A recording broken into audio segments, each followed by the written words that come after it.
side, and now you're standing right in front of me. You were always in the back of my mind, but now you're standing right in front of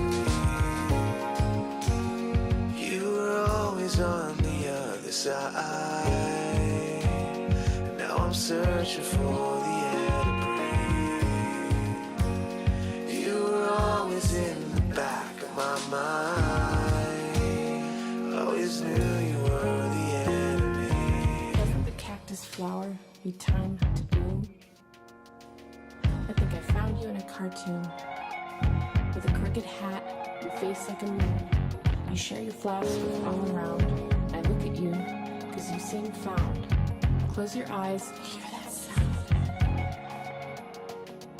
There's a pile of sweaters filled with holes, and empty cabinets filled with prose. The world's pretty, but the sky's too loud. Can't read signs and my brain's a cloud. I'm holding paper flowers, unlighting melted candles, and sipping day-old coffee from mugs that don't belong to me.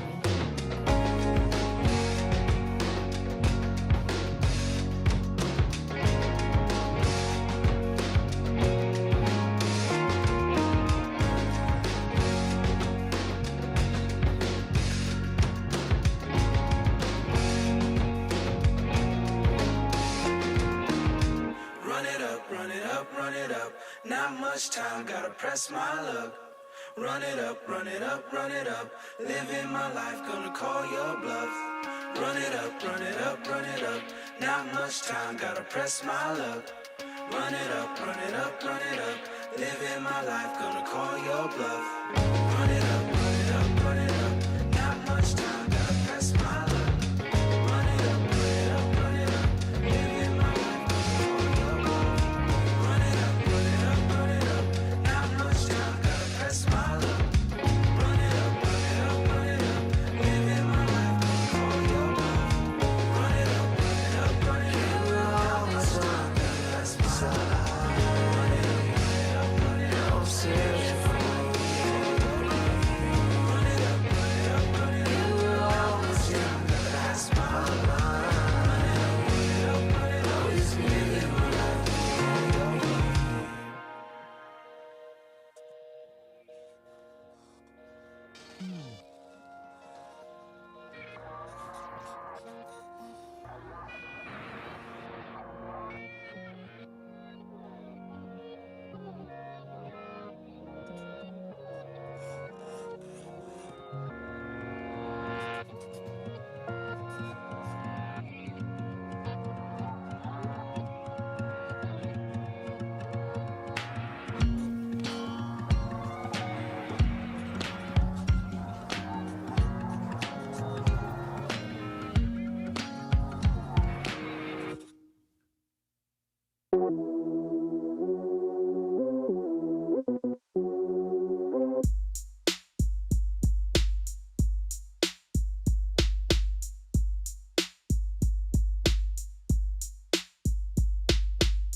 I'm flying high, gliding by, resting on the cloud, whispering through the sky.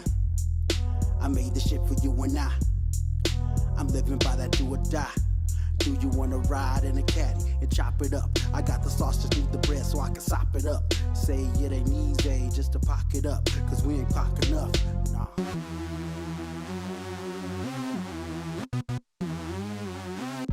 Fly your way on my Zephyr to a whole new sector with a whole new spectrum.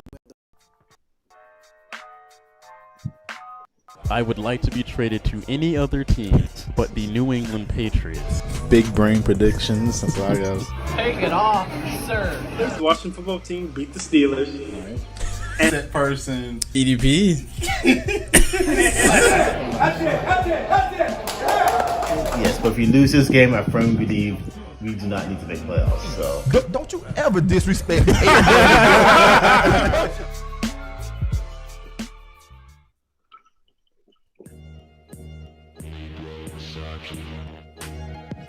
What is going on, folks, and welcome back to After Further Review. This is episode number 57. I am your co-host, Jay Brown. I'm your other wonderful Brown co-host, Shaquille Brown. Yes, and we, of course, have our favorite permanent guest on the show, Malin. How's it going, everybody? Good. Malin, how has your week been since our last episode? My week has been good. My Seahawks won. We'll talk about that later. But we had a nice little tune-up game, like most teams play in college, playing like the B team in the NFL. So I'm feeling pretty good about it going into bye week. Nice. That's right, you guys do have a bye week. Shaq, your team just coming out of the bye. Previous week coming out of the bye. But Yeah. how has your week been? Good. I'm very happy with it. It's, like I said, not ideal. We played football like how we normally play football, but I'll take it when we can. Yes. Evan will not be joining us this week. Morgan is tentatively joining us this week, so we'll see if he just joins the Being video late. fashionably black, I mean late. Right, as we would only assume him to do so. We are, of course, recording on a Thursday this week instead of a Wednesday. Usually, though, we do stream the show live every Wednesday night at 9:30 p.m. Eastern Time on the Melheim's Media YouTube channel. It is home to an array of other podcasts, so if you want to subscribe, feel free to do so you can watch all the other shows that are on the channel. But if you want to watch this one, again, it's Wednesday nights at 9:30 Eastern Time, and if you don't catch it live, you can always watch the replay. And if you are watching the show and did not know, there's a audio version, so you don't have to even worry about seeing our ugly faces. That's the first link down in the description below. So there is that. Now, we are, of course, going to start off the show by taking our opening shot here. Cheers to you, Malin. Cheers, buddies.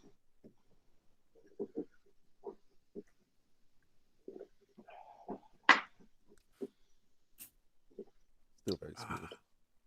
Very good. Trust me, the drink will be much more tame than last week's show. For all y'all that watched last week. Hey, is Ryan still in the bathroom at the studio in Orlando? I'm trying to fish out Burger King out of the sink. Speaking of that, we do have a special video that will be playing at halftime. So if you usually go get up and do whatever at halftime, stick around because like 10 seconds into halftime, folks, there'll be a special video involving last week that will be playing. This will be a one and only because I'm not putting this up on YouTube just for the case of Ryan. I don't think he would really want that on a specialized video. But yeah. Anyway, we're gonna go ahead and hop into the show. Wanted to mention our preseason records. We predicted every single game before the season started. My record right now is 73-48. And then Shaq's record is 69-52. Shaq is slowly but surely closing that gap between the two of us. So we shall see, sir. Oh, time will tell. Right. Now, first topic of the week is, of course, recapping what happened in week 8 of the NFL. And we're going to start off with the first game of last week, and that was the Packers beating the Cardinals on Thursday Night Football 24-21.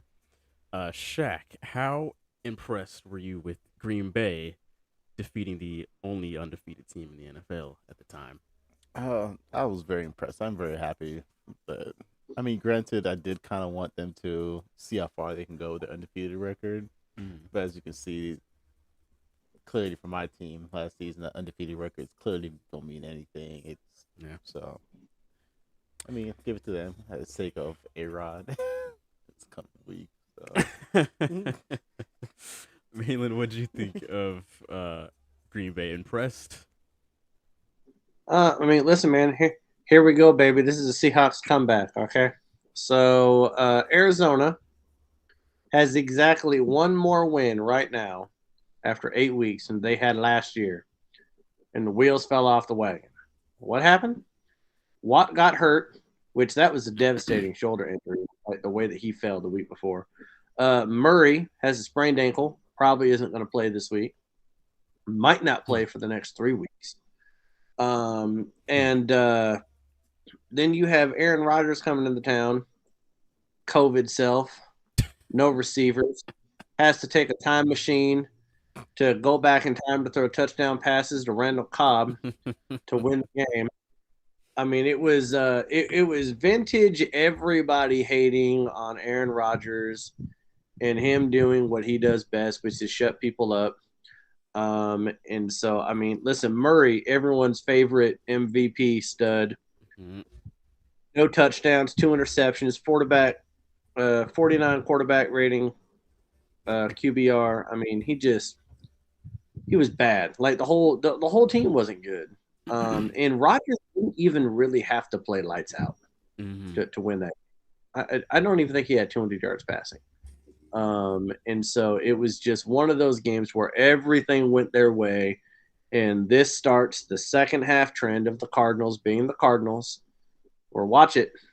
They're going to slide. They're going to slide. I love it. I'm excited about it. I was very impressed with primarily Green Bay's defense. Like Malin was saying, the Cardinals were losing players left and right that whole game. Coming into the game, it was people just going down, which, you hate to see that, but the Packers took advantage of it, and primarily their defense, I got to give them a lot of credit to go to Arizona and beat them the way that they did, especially that last second interception right in the end zone. That was beautiful. And it was Kyler Murray who was playing lights out all year, and the fact that they were able to finally slow him down, not completely like neutralize him, but slow him down enough. Obviously, it helped that he's a bit hobbled, but I give Green Bay's defense a lot of credit with that one.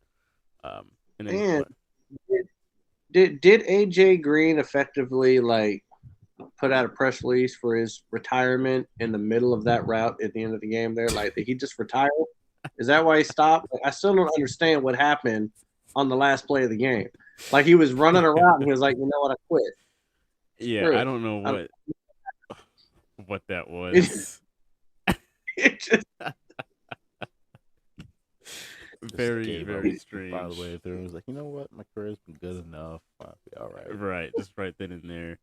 I would like to mention, since it is Thursday, the Jets and the Colts are currently playing. I think it's still halftime right now, but just want to throw that out there. The best Thursday night game of the year. Yeah, can't get great ones all the time, people. Moving on to the next game here. This one, we're going for Shaq's team, able to hold off the Cleveland Browns 15-10 in an absolute shootout.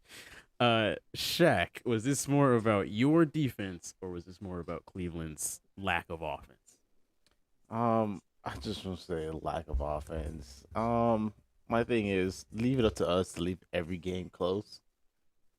We can never blow any team out. We can never have a solid win. We always gotta make something a competition. I'm very happy for a win. I'll take our wins where I can get them. Maybe we can keep some sort of streak going and redeem ourselves at the beginning of the season. But like I said, I'm happy for us. Whether it's ugly or pretty, it's go ahead and get it. But you think it is mainly because of Cleveland's bad offensive performance? I mean, we've always had good defense. I was not surprised they play consistent, but their offense kind of didn't pull through when they needed to pull through, I feel like. Malin? I mean, this definitely takes the cake for the most boring game of last week. The most exciting part about the game, and given it was Halloween, but watching Barnwell's soul leave his body when he got trucked on that fake field goal.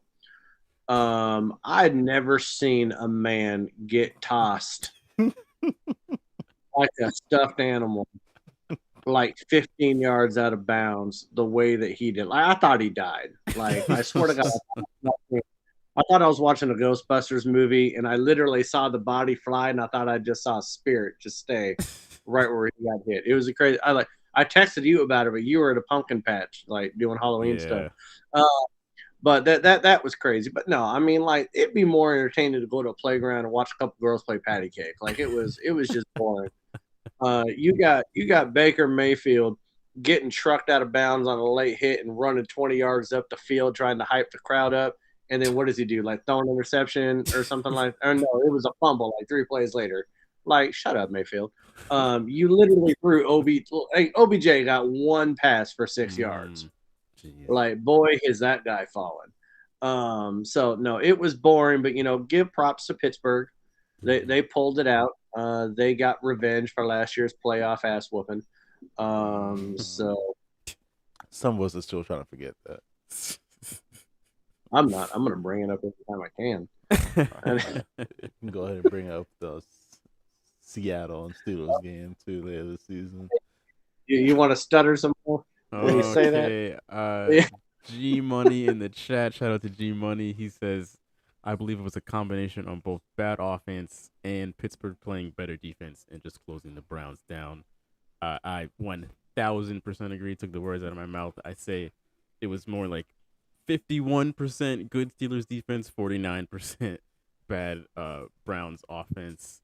The Browns have just been abysmal these past couple of days as far as offense, or past couple of weeks on offense, which is strange because their roster, their head coach, you would think that they would be, of course, like just picking up where they left off last year, but it's just not the case. For whatever reason, they just can't seem to get the ball rolling. But Pittsburgh's defense did not make it easy for them. They just did not allow them to even start to get that ball rolling. So I got to give Pittsburgh's defense a lot of credit on that. You guys are on a 2 or 3 game winning streak right now? I think it's a 3-game winning streak right now. He's a big fan. Thanks. It's 3 games. But the crazy thing about the Cleveland offense to me is that I really don't understand it because Stefanski took an offense with Case Keenum, Thielen, and Diggs and went to an NFC Championship game. And now he's got Mayfield, he's got Landry, he's got Odell Beckham, he's got Chubb, Kareem Hunt. Right. The offense is terrible. I know. Like, you have to think it's the quarterback, right? Like, Baker Mayfield is definitely – he's got all the commercials, all the hype. Yeah. Like, he lives in the stadium. I get it. But he's not – come on. G Money's also saying that's why OBJ doesn't want to play for the Browns after that game. I mean, absolutely. They didn't want him to play for him either. Yeah. What are their options right now? Draft picks or quarterback options right now for them? And the backup won a football game. Right. I mean, hey, they could put Keenum in there and probably get the same outcome they would have got with Because Mayfield. I completely agree. It's mainly a quarterback issue right now, not a receiving core or anything else. It's definitely a quarterback problem going on. They got to fix. Yeah, without a doubt. I mean, with a shadow of a doubt. Yeah, I feel like they've thrown so much money at him that they feel bad for trying to. Well, he hasn't gotten paid yet, right? Like his big payday would be this coming off season, I think. No, he's getting a good chunk of change. I think that what happened in the offense is that they started to try to force feed OBJ the ball in the beginning. Mm-hmm. Mayfield was having struggles, and then OBJ got hurt, and then Mayfield played a little bit better. And I don't know. I mean, damn, if you watch the video that OBJ's dad put out there, it's 11 minutes over 4 games of Mayfield either overthrowing, underthrowing, not throwing, and he's wide open like every single time. So it's not that OBJ is not running the routes correct. Like, he's wide open. Right. Well, Happy Feet Mayfield just can't get him the ball. I don't get it. Yeah, I don't know. Baker's a strange case. I'm more than happy to give y'all juju for OBJ. Just put that out there for y'all. Were you guys surprised that he didn't get moved before the trade deadline? A little bit. I thought he would push to get out of there as fast as he could. I mean, think that if that video dropped the day before, maybe. Because listen, man, like they sent him home. Yeah, Like the he's past not even two, like past practicing right few now. days, he's been Yeah, like sent home, right? yeah, the reports now is that he might get cut. Mm. Um, and you can't have your dad putting out a video like that, and then you don't even like Mayfield said in his press conference that he hadn't even talked to OBJ since that video was released. So you want to talk about a friction between a quarterback and a wide receiver when the wide receiver's dad throws out an 11-minute video of how bad you are at throwing hits on the ball, and then the wide receiver doesn't even contact the quarterback. Mayfield better go make another commercial because that's the only way he's going to be making money lately. Yeah, it's what a strange time to live in where OBJ could be cut and or nobody picks him up at the trade deadline and it's like a non-factor. I mean, he never had in his life in 5 years in the Giants only one catch with the Giants, OBJ. It's happened 3 times now with Cleveland. Yeah. And the fact that it against the division rival, right, OBJ gets one catch for 6 yards against the Steelers. Really? Yes. Crazy. As Come much on. as much as we know this man's a diva, we still know this man is a great player. Oh yeah, And you got to feed this man the ball if you want to win if he's on your team. Mhm. So the fact they're not using that man is clearly a problem going on. And Right. according to that video, is not with OBJ and how he's playing. Right. So yeah, I was hoping that he would have moved just to somewhere. 'Cause I like OBJ. I love watching him play. So these past few years, I haven't really watched him play at all. So just to see him go anywhere else would have been good. But it is what it is. But moving on to the final game in the recap, which was the Monday night game. Another absolute thriller. Kansas City survived the Giants just barely 20-17. The Chiefs still in this weird funk that they've been in all year. Malin, what are your thoughts on Kansas City right now? They're just bad right now. Like they don't have that second half magic that they've had for the last few years where they can just turn it on. Mahomes is leading the NFL in interceptions with 10. Okay. He's only got a 56 QBR.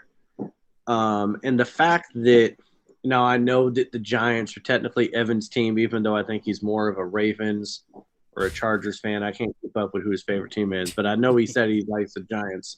But the fact that they were losing to the Giants until 8 minutes and 54 seconds left in the fourth quarter, that should tell you just how poorly they're playing. Like, they're talented enough to win a game like that against a bad team like the Giants, but they're not talented enough to win games against better teams, especially going into the playoffs right now. Like, that offense is out of sync. They're dropping the ball. They're fumbling. Mahomes is pressing. And one of the crazy things is that teams are no longer blitzing Kansas City. Mm-hmm. They're just sending 4 people. Right. And Patrick Mahomes has thrown more interceptions under a 4-man rush than anybody else in the NFL. It's almost like teams are picking up on what Tampa did last year in the Super Bowl. Yeah. And they're like, you know what? We're going to go ahead and we're going to play nickel. We're going to play dime all the time. We're just going to send 4 people. And they're getting more pressure on Mahomes with 4 people than any other team in the NFL because the offensive line is that bad.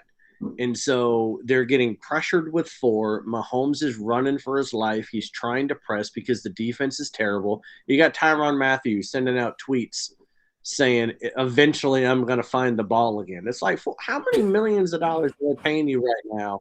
And you're like, eventually I'm going to find it. Like, it's going to come to me at some point. Like, no, go make a play, man. Like, so they're just all out of whack. And I don't want to say that the NFL has figured out Patrick Mahomes. I just don't think the offensive line and I don't think the defense is good enough to allow Mahomes to do what Mahomes would normally do to win games.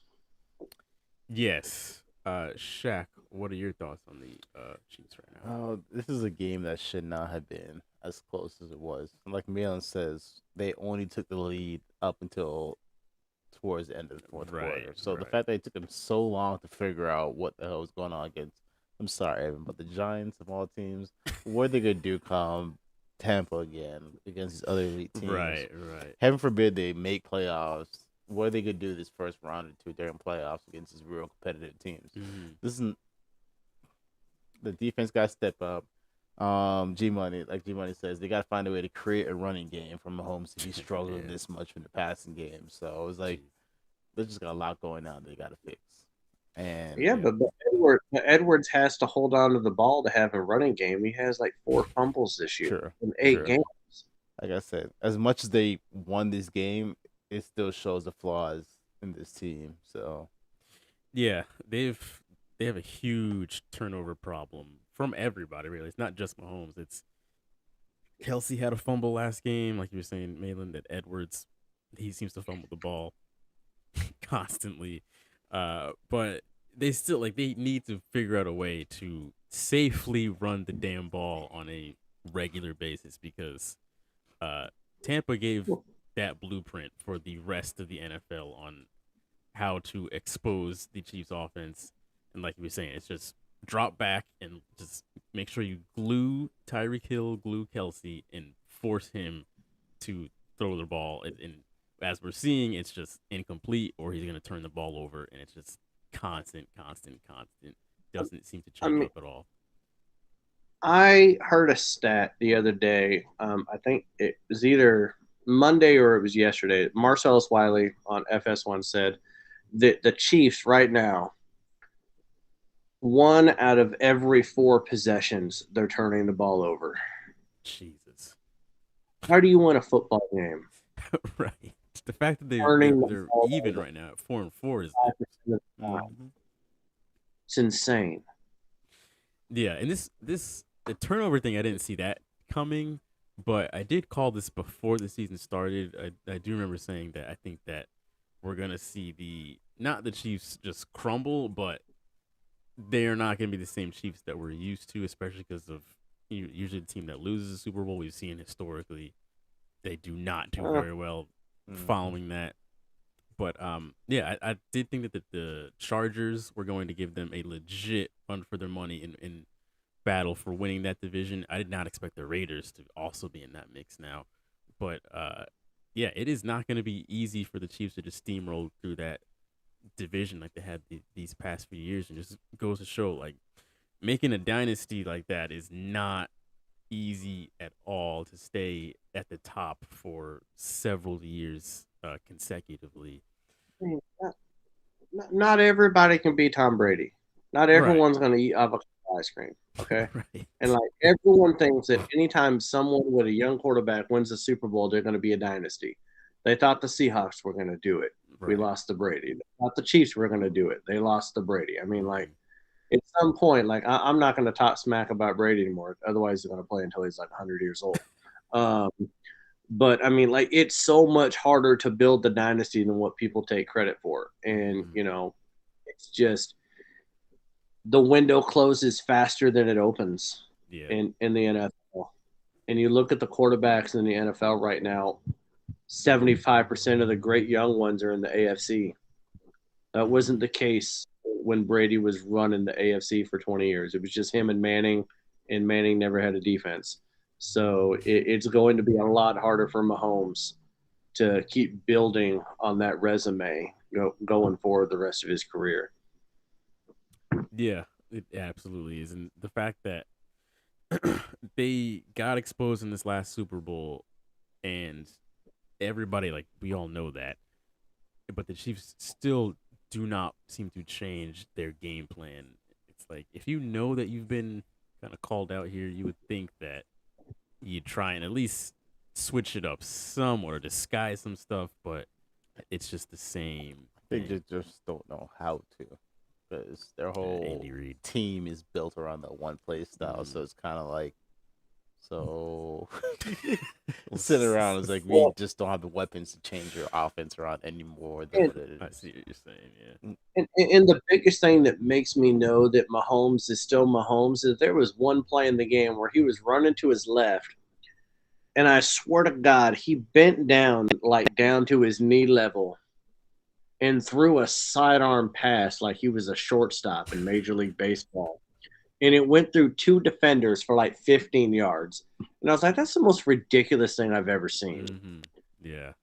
But then, like 8 plays later, a football bounces off someone's helmet and is intercepted in the end zone. Right. So Right. He's gotten so that's now. Just like the play that you just said, like the sidearm kind of pitch that he's gotten so accustomed to getting away with. He's gotten so used to just throwing the ball into traffic that, he's like, well, it'll find who it's supposed to find. But now it's like you can't keep getting away with that because every time you throw the ball into traffic, you are taking a huge risk of it going the other way. And starting to see that now. So anyway, we're gonna keep it moving into the news segment of the show. Today's top stories and breaking news. All right, for the news this week, we of course are going to lead off with the fact that Aaron Rodgers tested positive for COVID just a few days ago and will not be playing against the Chiefs this Sunday afternoon. This is huge news. This game was a pick'em game on the betting lines up until this came out. And now Jordan Love will be starting. But yeah, Aaron Rodgers, he's under some scrutiny right now. I would think it's safe to say rightfully so. He had a strange choice of words in the offseason saying that he's immunized and implying that he was vaccinated. And then clearly he is not after they found out that, well, you are not. So, mainly, what are your thoughts on Aaron Rodgers in his current state? I want a lifetime ban. Damn it. Listen. They literally came out today and said that no one is going to be suspended, even though Aaron Rodgers made a complete mockery of the COVID-19 protocols in the NFL. Wow, I did not know that they've announced already. They said that a fine is on the table, but a suspension is not on the table. Now, keep in mind, Tom Brady got suspended 4 games because the weather in New England deflated some footballs against the Colts, okay?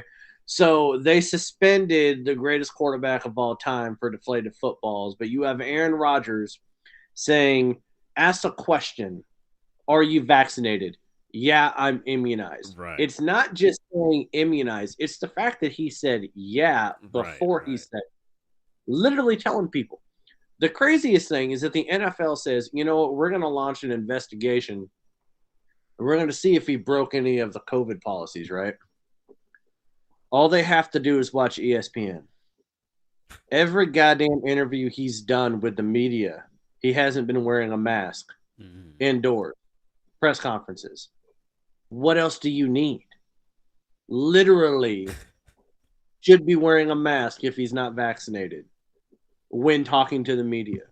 And a lot of people aren't talking about this, but I remember during the post-game show when they beat the Cardinals, what did Aaron Rodgers say? It's going to be a fun flight back on the team plane. Remember him saying that? Maybe not. I don't know, America, but he said it. Crazy thing is, if you're unvaccinated, you should be taking a separate flight with other unvaccinated players. You're not allowed on the team plane. So I think that the Packers should be fined. I think that Aaron Rodgers should be suspended for at least 1 game so that we don't have to face him with the Seahawks. That's the whole purpose of lifetime ban. So at least 1 game. Like, I'm calling for a lifetime ban. Give him a 1-game suspension. I'll be fine with that. But no, it's just a mockery, man. Like, he made a mockery of the whole thing. Basically lied, and he hasn't been following the protocols. Like, it's just ridiculous. Yeah. it's funny because the Kyrie thing was like, all right, Kyrie, you're just kind of being an idiot, and it's kind of annoying, but it is what it is. But somebody like blatantly lying is a whole nother thing. Like if you're not vaccinated and Kyrie is like proudly, it's not for me. Here's X, Y, and Z, Y. Even though again it doesn't make any sense. This is why I think he's an idiot. I'd rather that than somebody lie about it and make it out to seem like I'm all for the team and I'm just doing the best that I can to help us win. And then in all of this time, it's like you're the most important player for this organization, and at any moment you could be Well, out of here. beyond that, he's one of the faces of the NFL. Right. He's the reigning NFL MVP. And Cam Newton everyone knows that Cam Newton got cut from the Patriots because he was unvaccinated, got COVID, and the Patriots weren't going to deal with it anymore. Like they couldn't come out and say it, but that's why he got cut. Right. And now you have Aaron Rodgers doing this shenanigans. What's up, Morgan? And so, like, it's just asinine to me that one of the faces in the NFL could spit in the face of a COVID protocol when we're still on the tail end of this pandemic. Shaq, you work in the medical field. It's got to be insulting to these people, and it's just like, man, like, shut up, go home. Yes, it's definitely insulting because he knows he's wrong for it. Right. That's why he lied for it. And take football the question, definitely ban this man for the rest of the season. For blatantly standing there and sitting there and be like, yeah, I'm vaccinated. Sitting there in a room full of people answering questions, sitting on the plane, playing football, face to face with these people, and lying to people saying he's vaccinated. I don't give a damn who you are in reality. We are facing a pandemic, unfortunately. Still, people seem to forget that COVID's very much a real thing. Yeah. And we are facing a pandemic, and we have people blatantly just lying to people's face. I'm vaccinated. Yeah. Right. I'm with y'all. I've got two things before we. And his whole thing was some sort of antibody treatment. Yeah, that's. Hey, I had someone things. I got an antibody thing, and so NFL let me say that I'm vaccinated because I got an antibody treatment. They're like, no, there's literally been a procedure agreed upon with the NFLPA and the NFL. Like, it's called a vaccine.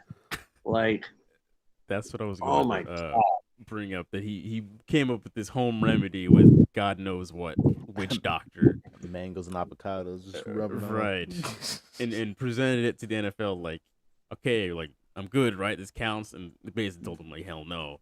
And he still was just like, oh, I'm gonna act like I am anyways. If you guys just told me yes. And it's literally like when you asked your parents, can my friend sleep over when you were a kid? And they were like, absolutely not. And then you're just like, yeah, she said it's all right. You can go ahead and stay over. And then but is the NFL also not culpable in this over the fact that they told him that he was considered unvaccinated, right?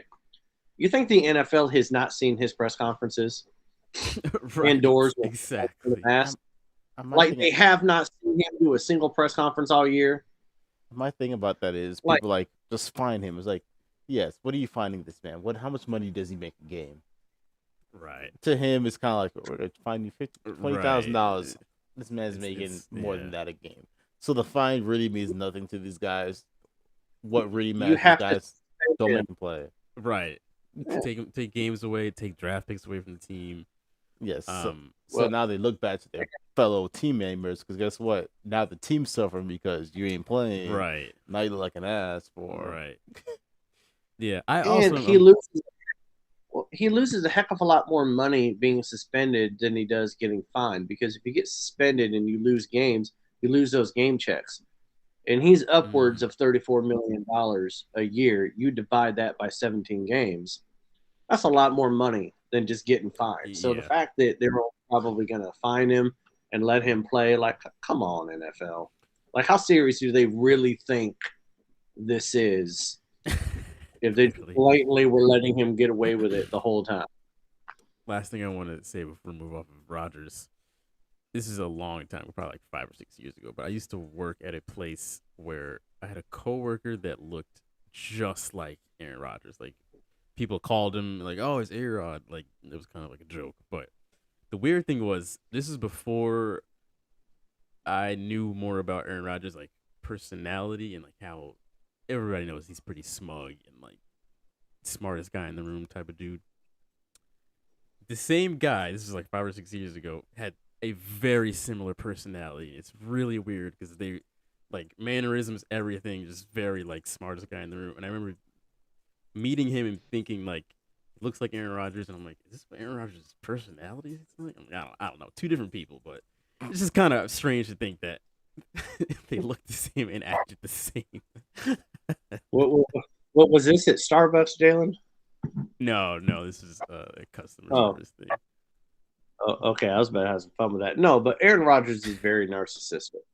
He doesn't care about anybody else. He doesn't care about the team, and he doesn't care about the Packers. Otherwise, he wouldn't have done what he did. Yeah. Cool thing is he grew out his hair so he can be John Wick for Halloween. Mullet or whatever That's the fuck he has on top of his head. Yeah, that's right. Exactly where he got COVID. He's more committed to a Halloween costume than he is his football team. Morgan he crept in here just a couple minutes ago. What's going on, Morgan? What's up, guys? Glad you could join us. There may or may not have been some certainties that you would not be showing up, but you are here. Surprise me. Some time for the break. Now, next news story here. Von Miller is traded to the Rams for a second and third round pick in next year's draft. Morgan, I guess I'll go to you first on this one since you just got here. Any thoughts on LA acquiring Von Miller? They got a good safety. I know that. Wait, what? And that's a good choice. LA's kind of straight right now. What, the second best defensive end in the league? Really? And their defense is pretty good. They got the number one, well, I guess number two cornerback now, and now they got Von Miller in the backfield. So their defense is going to be really, really balanced. Who are they playing next? It's a great question that I do not know the answer to. Oh, Morgan, I just want to confirm: are you drinking bourbon and ginger ale? Or are you doing that? No, my guy, water. It's all water now. You literally just called him a safety, and then you said they got a great person in the backfield, which means running back. So I'm a little bit confused. And you also called him I think he was just going like position by position. You're saying they were well rounded. Yes, balanced team. They play. They're the night game. They play Tennessee this Sunday. Okay. Yeah. So. Yeah, I don't have much to say about this. I think it's good move. They're going for it all. I don't know how their checkbook works. They seem to have a much bigger one than any other American sports team, at least as far as NBA and NFL goes. Yeah, and they will not have I think they've got like one draft pick in the first 4 rounds next year, so they are clearly swinging for the fences on this one. So good luck, LA. Hope this one works out for you. Super Bowl or bust, baby. Mainly you can go ahead. Mainly bust, but here's my issue with these types of trades, and maybe you guys can either be on my side or be against me. I don't know, but I think the NFL needs to do something that keeps teams from trading away a player, yet when they trade him away, they agree with the team they're trading him to that, you know what, we'll still pay 90% of his salary. Yeah. And then it's buying a draft pick. And what you're doing is you're inflating the cap space of another NFL team. So like the Rams get a player that they don't have to pay for because someone else has agreed to pay that salary. So the Rams are circumventing the salary cap, and the Broncos are buying draft picks. Like, good for them on doing what they're doing because the NFL allows it. But I think that the NFL really needs to look at this, because if the NFL really wants parity, then this type of thing needs to stop, to where you can basically just buy draft picks from other teams and you can pay a salary of a player and ship them to somewhere else, because that's how they have the money to have Von Miller on the defense right now. Is that they're not paying for him? The Broncos are paying for him. Right. Yeah, So, that is becoming more and more common, that these little like shit kicker bucket teams have this arsenal of draft picks that they just sit on because they've just sent XYZ player to everywhere, and geez, the Colts are completely running up the score against the Jets right now for no reason. Anyway, Shaq, go ahead. Like I said, I'm indifferent about this trade going on.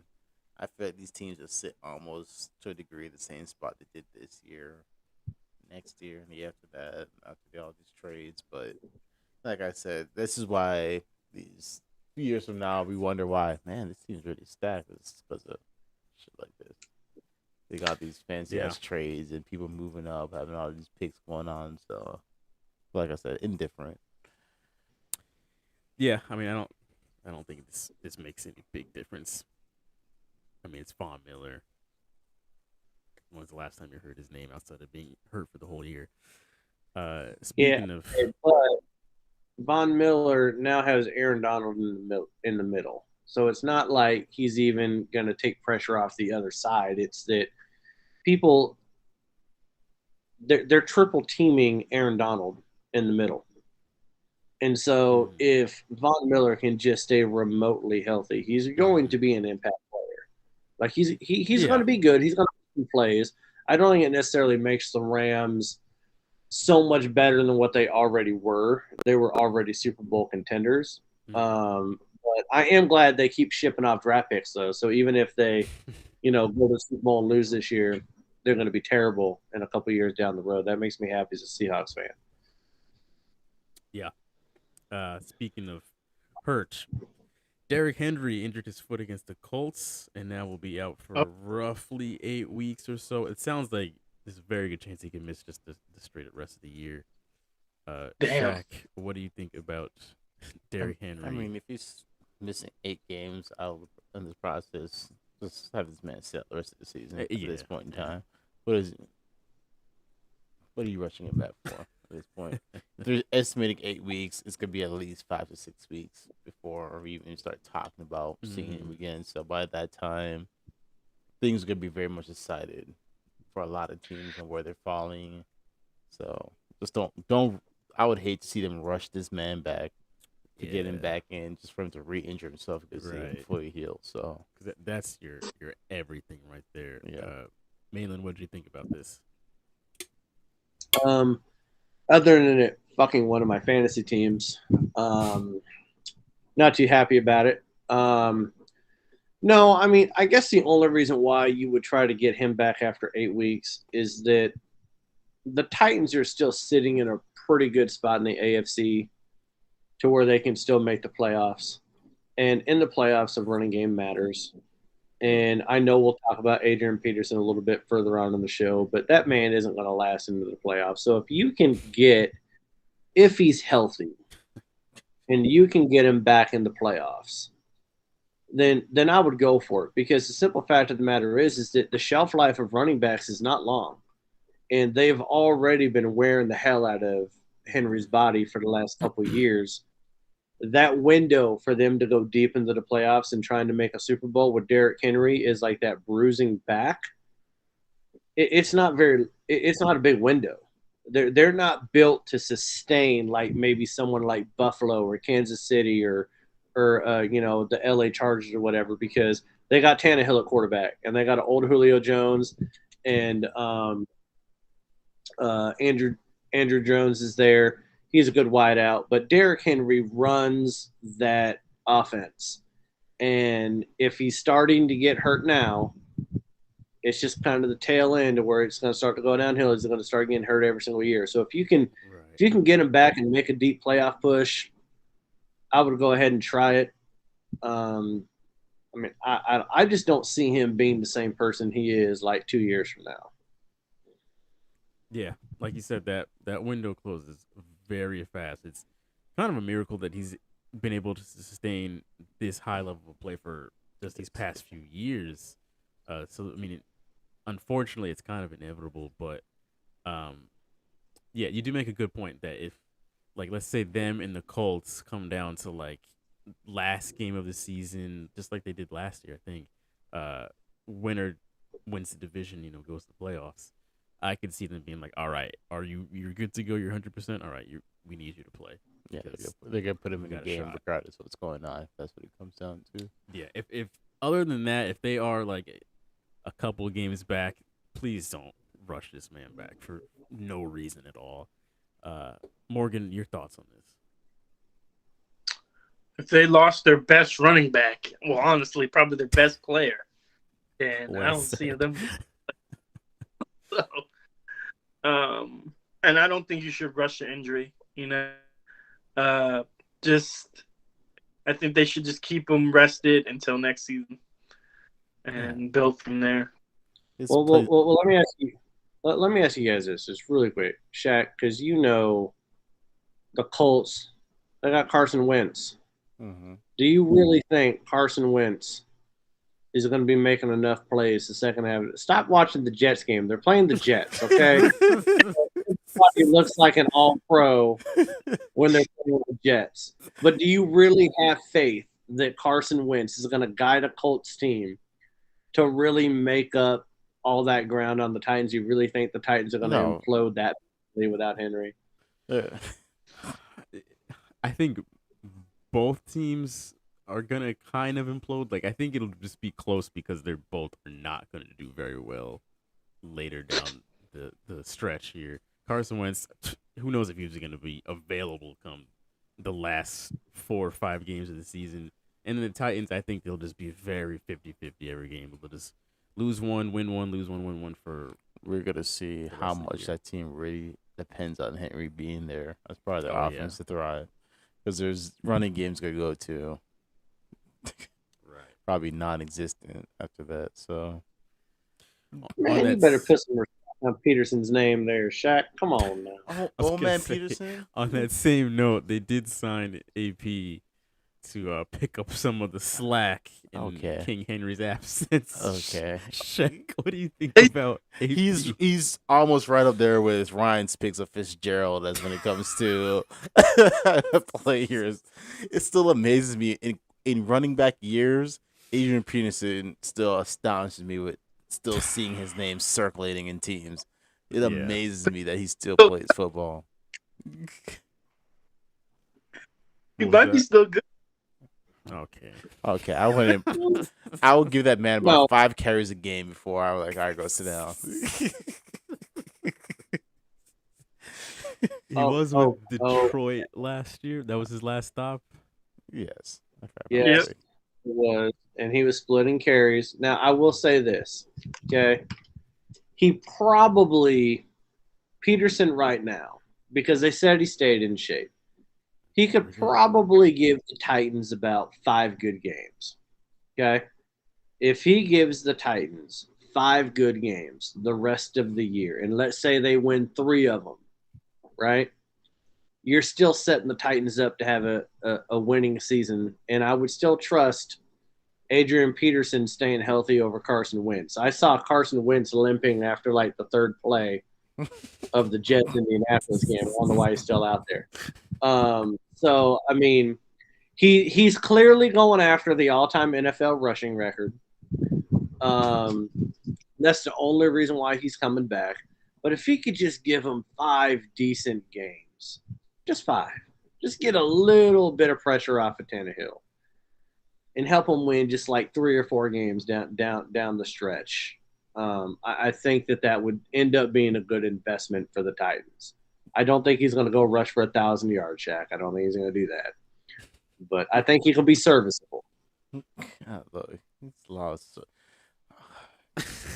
I just don't get me wrong. I think they can still get a few good games off of him, but it's just like, how many teams are we going to see this man cycle through for what, a record? I don't know. Well, how many teams do we see Frank Gore play with, and yet he was still serviceable up until, like he retired. Like, you can still be a serviceable back late into your career when you haven't been an every down back for the last few years, and Adrian Peterson hasn't been that. So I mean, yeah, he's older, and that's why I'm saying like 5 games. I'm just Like, saying it's gonna. They still got 9 games. I think he's going to help them in 5. It's gonna be hard only because we're going from a team that's whose offense is very dependent on the run game, heavy, Yeah. and then throw a man at his age and experience and just throw him in. It's like, hey, this is not a team that's a pass heavy team, and every once in a while you carry this ball. This is a very run heavy team, and they're gonna expect you to go out there and. I mean, yeah, but he's probably tired of beating his kids, and he's got a good stiff arm. He's got a wicked stiff arm. So, yeah, they get beat. That was terrible. Anyway, good luck, AP. Hope you have those 5 good games. All right, we're gonna take a break. Like I mentioned earlier, there's gonna be Ryan's highlight claim to fame video to entertain you guys. Don't say nothing more than. So enjoy that, and then it's perfect timing because our camera battery just died, so I get to swap that out. And yeah, we'll be back in, I want to say 12 to 15 minutes ish. It's again a longer break this week, but we'll be back. Cool.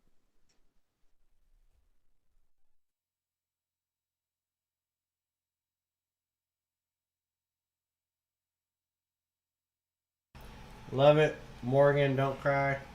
We love you. Shaq, don't spill it. What the? Ooh. Jack and I are going to ask Ryan 2 questions apiece. He's got 24 seconds to answer each question. If he gets it wrong, he has to take a shot. If he gets it right, then the person who asked him the question has to take a shot. Who is currently leading the NFL in reception yards? Fitzgerald. Oh my God! No. Cooper. Which current quarterback that is actively playing has thrown the most interceptions so far this season? Heineke. No. Okay. No. It's Mahomes and Zach Wilson. Do it. Your head coach, Ron Rivera, he won a Super Bowl in the 80s as a part of what team? Fuck it, Michigan. No. Wait, who was our quarterback in Washington or Redskins? He was the first black quarterback on the Washington football team. Why are you asking me this? Oh my god. Jason Campbell. No. Hell no. I was the first black quarterback. Nigga, he's black, isn't he? The funniest thing for me right now is watching Ryan struggle. He's not feeling For the fans at home who are keeping track, Ryan's about 6 or 7 shots deep into the show. Can I ask him one? No, question? don't ask me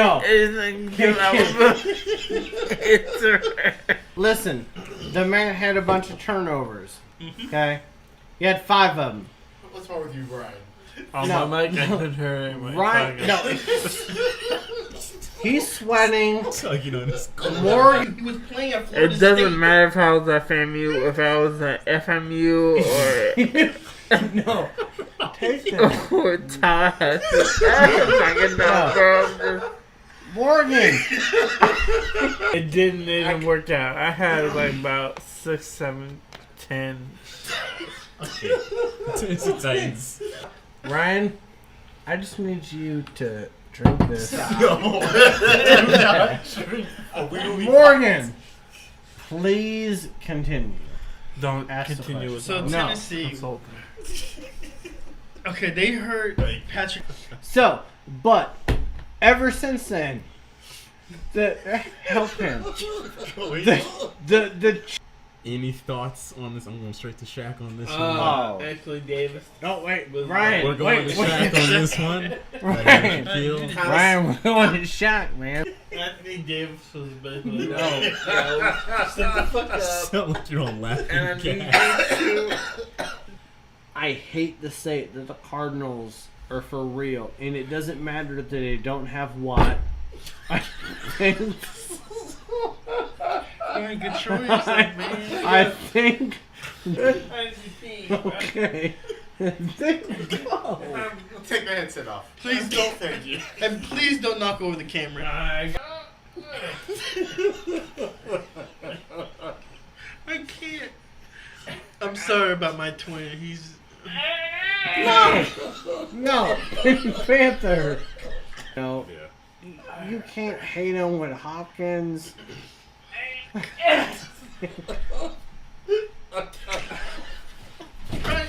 Oh my god!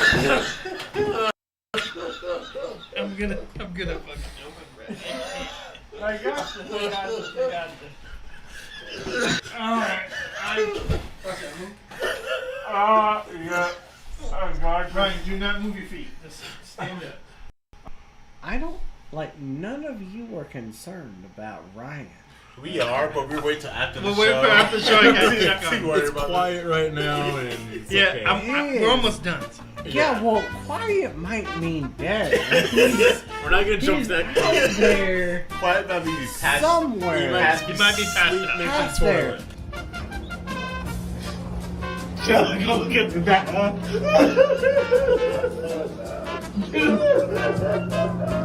Ryan! It smells so fucking. It smells bad, yes. Yeah. Hey, Ryan, look. Don't put your. Okay, Ryan. Hand me the glass. Ryan, hand me the glass. No! You had your hand in the sink! No, you're gonna put that up. No! That looks like some Ghostbusters exoplasm shit. Okay. Then you gonna. Let me have the glass. No, I'm gonna fix the issue. What are you gonna fix? Why He has to put that shit in there. He's not going to scoop that into a toilet. So how is he gonna do that? Somebody is gonna drink. I'm gonna clean it. We think I'm gonna do it. With what? Don't do that. What's going on? What do you mean? Get this out of here. Yeah. So what do I do? Ryan, why didn't you pick in the toilet? I don't know. Okay. Shaq, First of all, Shaq, you better have my back. Nurse, not a plumber, nigga. I don't got no solution for it. This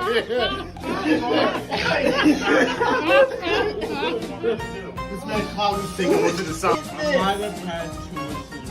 Shit, yes. Okay, but no, the hand. There's this thing right here. I don't know what you want to unhand though. Under there, I'm trying to unscrew. No, it. Is there a plunger? Is there a plunger? Somebody's coming to work tomorrow morning. Why is Why is the back of the toilet? I asked him that too, just know.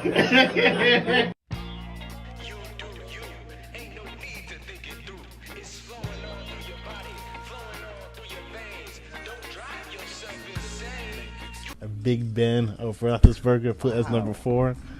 That is. Let's look at That's a crazy take. Let's look at this. I put him that low because the man's towards the end of his career. Low? Yes. That low? Can we talk about Big Ben still being a very accurate passer and still on point with his passes? And half those interceptions and things like that I would like to put on the receiving core of how many times do you see these receivers drop passes all of last season? The man is could be a Hall of Fame quarterback. What are you hitting on? But we can say that about a lot of quarterbacks. We can say that, but but deep down inside, do we believe that? I personally do. I believe that, but can we doubt the fact that Roethlisberger has multiple rings? The man played an amazing season last season as a quarterback. Can we go back to that?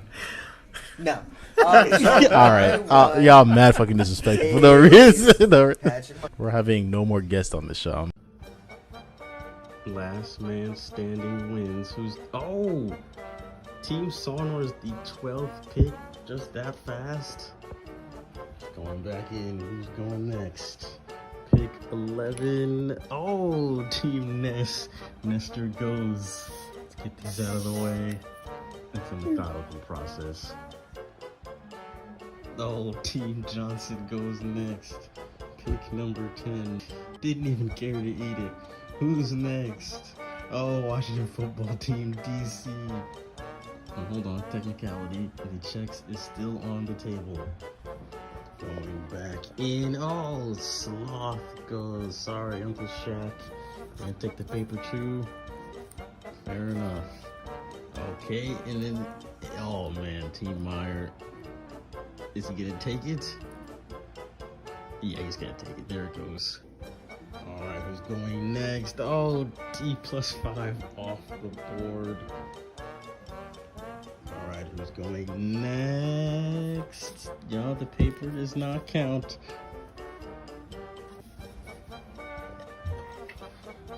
Dowdy goes first, and then Team Lambert. It's going back in. Last four. Who's pick number 4? Team Warren goes at 4. Who's going at 3? 3. Oh, Talking Demon goes at 3. Number 2. Oh, leave your own dad. He put him at number 2. What a shame. Congrats to Morgan, Washington football team, DC, number 1 pick.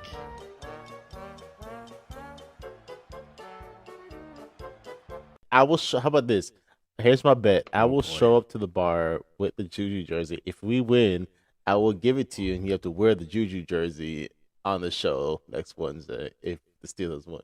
But Shaq cannot take the jersey off at any point during the game. That's fair. fair enough. The whole game. They bring 5. Smith sideline. It's cut by Newton, who lost the football, and it's recovered by inbounds with the clock running and no timeouts. And they scrape down to 3 and 2. They line up. Yeah, pretty freaking plain. I'm chucking this shit. It's Del Mabry. If you gotta find a way to win this game. How can you not see that there is 1 second on the clock? This is emotional. Boy, you better spike the shit out of this, Gino. Oh, what do you mean, wide left? There was.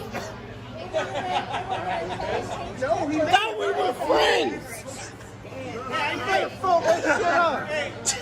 We ain't done yet. Come on. Get off the ball. I respect your attitude here. We'll be quiet. No, it's great. You're laughing and having a good time. He's the one drinking beer. I'm drinking water. 1 first down. That's all. I don't ask much. Why is this a close game? I don't know. We got a bunch of backups in. This game's gone on too long. Big Ben is past his bedtime.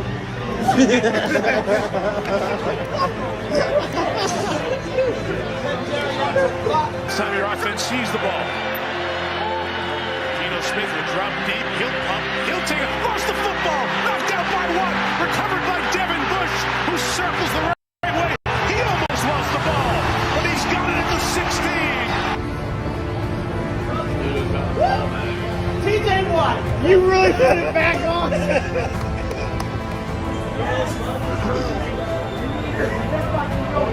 Oh, that's good.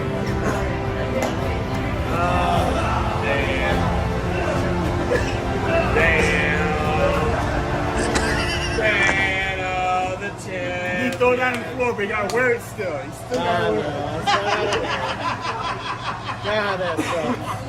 Yeah. And after all that, he shakes it left. Okay, that's messed up. Yeah. My English teacher is the reason I put pressure on your neck. Black intelligence is just as dangerous as a tech. Bet. Don't let me get the buck and have the whole crowd ducking. I ain't even done yet. I just started, I ain't even having fun yet. Still learning, I ain't started going dumb yet. But bum as I succumb to the drum set. Hold your applause, y'all, I wasn't done yet. As I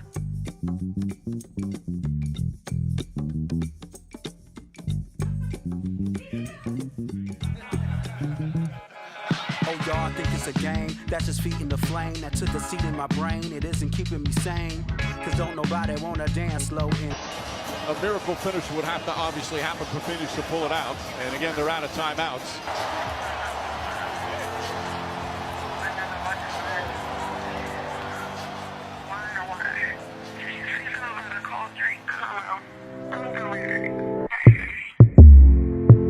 Cups of the rose, bitches in my old phone.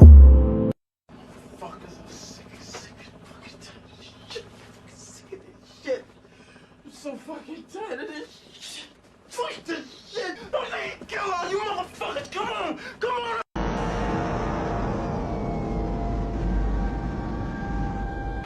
Where's the phone?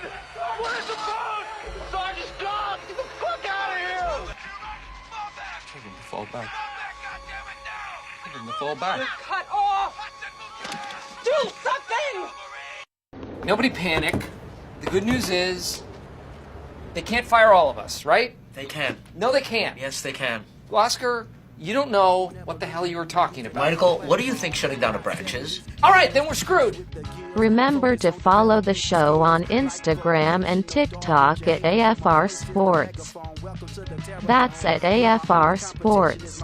Now back to the show featuring your hosts Jalen and Shaquille. What is going on, folks? We are back again after another successful break. Hope you guys enjoyed Ryan's video at the beginning of the break. Folks, in case you don't know, we have an Instagram, we have a TikTok. They are both at AFR Sports. At AFR Sports. It's the little thing that is on the side of the screen here this entire time. But follow us on both. You can keep up with what's going on when we are not streaming live on this godforsaken show. I'm just looking at the comments real quick just to see if anything. Okay. Anyway, if any nice comments come through or productive comments come through, I usually will read them on the show. We get very few productive comments. If none of those exist, Is then... there to go talking again? No, I don't see it There to go. here. I was just looking at TikTok real quick. I don't think so. No Brady Vertigo Goat. is my friend. No Brady Okay. Goat just yet, but we'll see. Yeah. Well, we're some Frank in here. We're gonna hop right back in with the L's of the week. Straight trash, homie. Yes, that was what I was missing, was the shots. We're, of course, going to take our second half shot. I need to burp really quick. Morgan, do you have a... Never mind. Here's water. I would say you got shot all right, but not that. Just giving out the shots.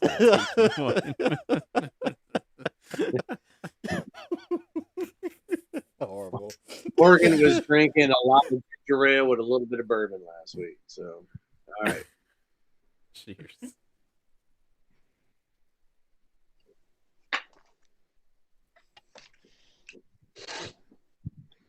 What, Morgan, you better put that controller down. Morgan, what game are you playing right now? You say Destiny, I swear to God. Destiny. Oh, Lord have mercy. Can't.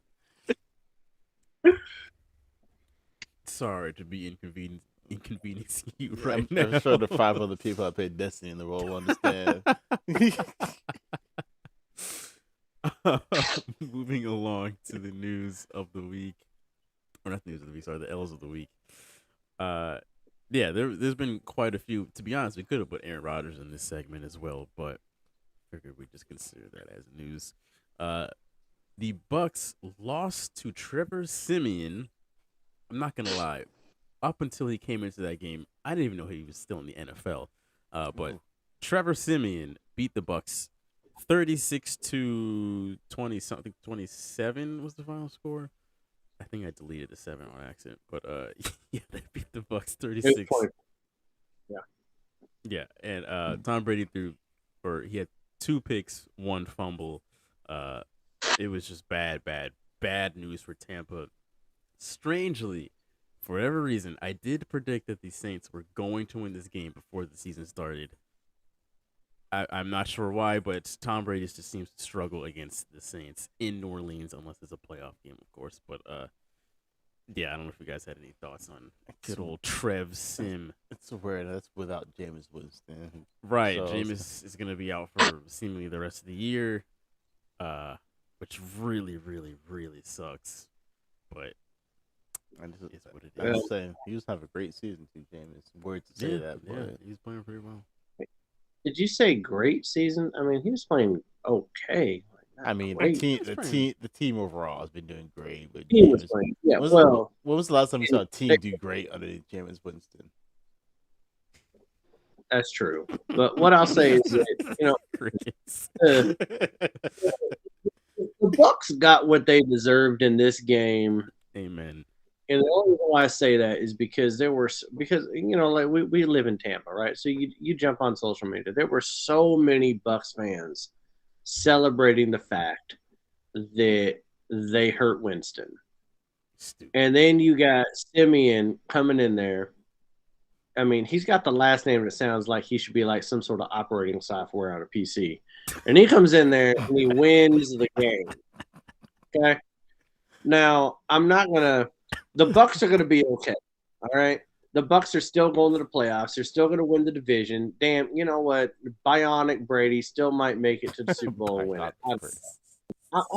Listen, man, the man can have 3 turnovers. I don't give a damn. I'm not going to say a bad thing because eventually I want him to retire. And every time somebody talks shit or thinks that he's washed up, he wins another Super Bowl. And I'm tired of it. I don't want him to win anymore. How many more rings did that man have? He's got 7. So, but I do think that the Saints,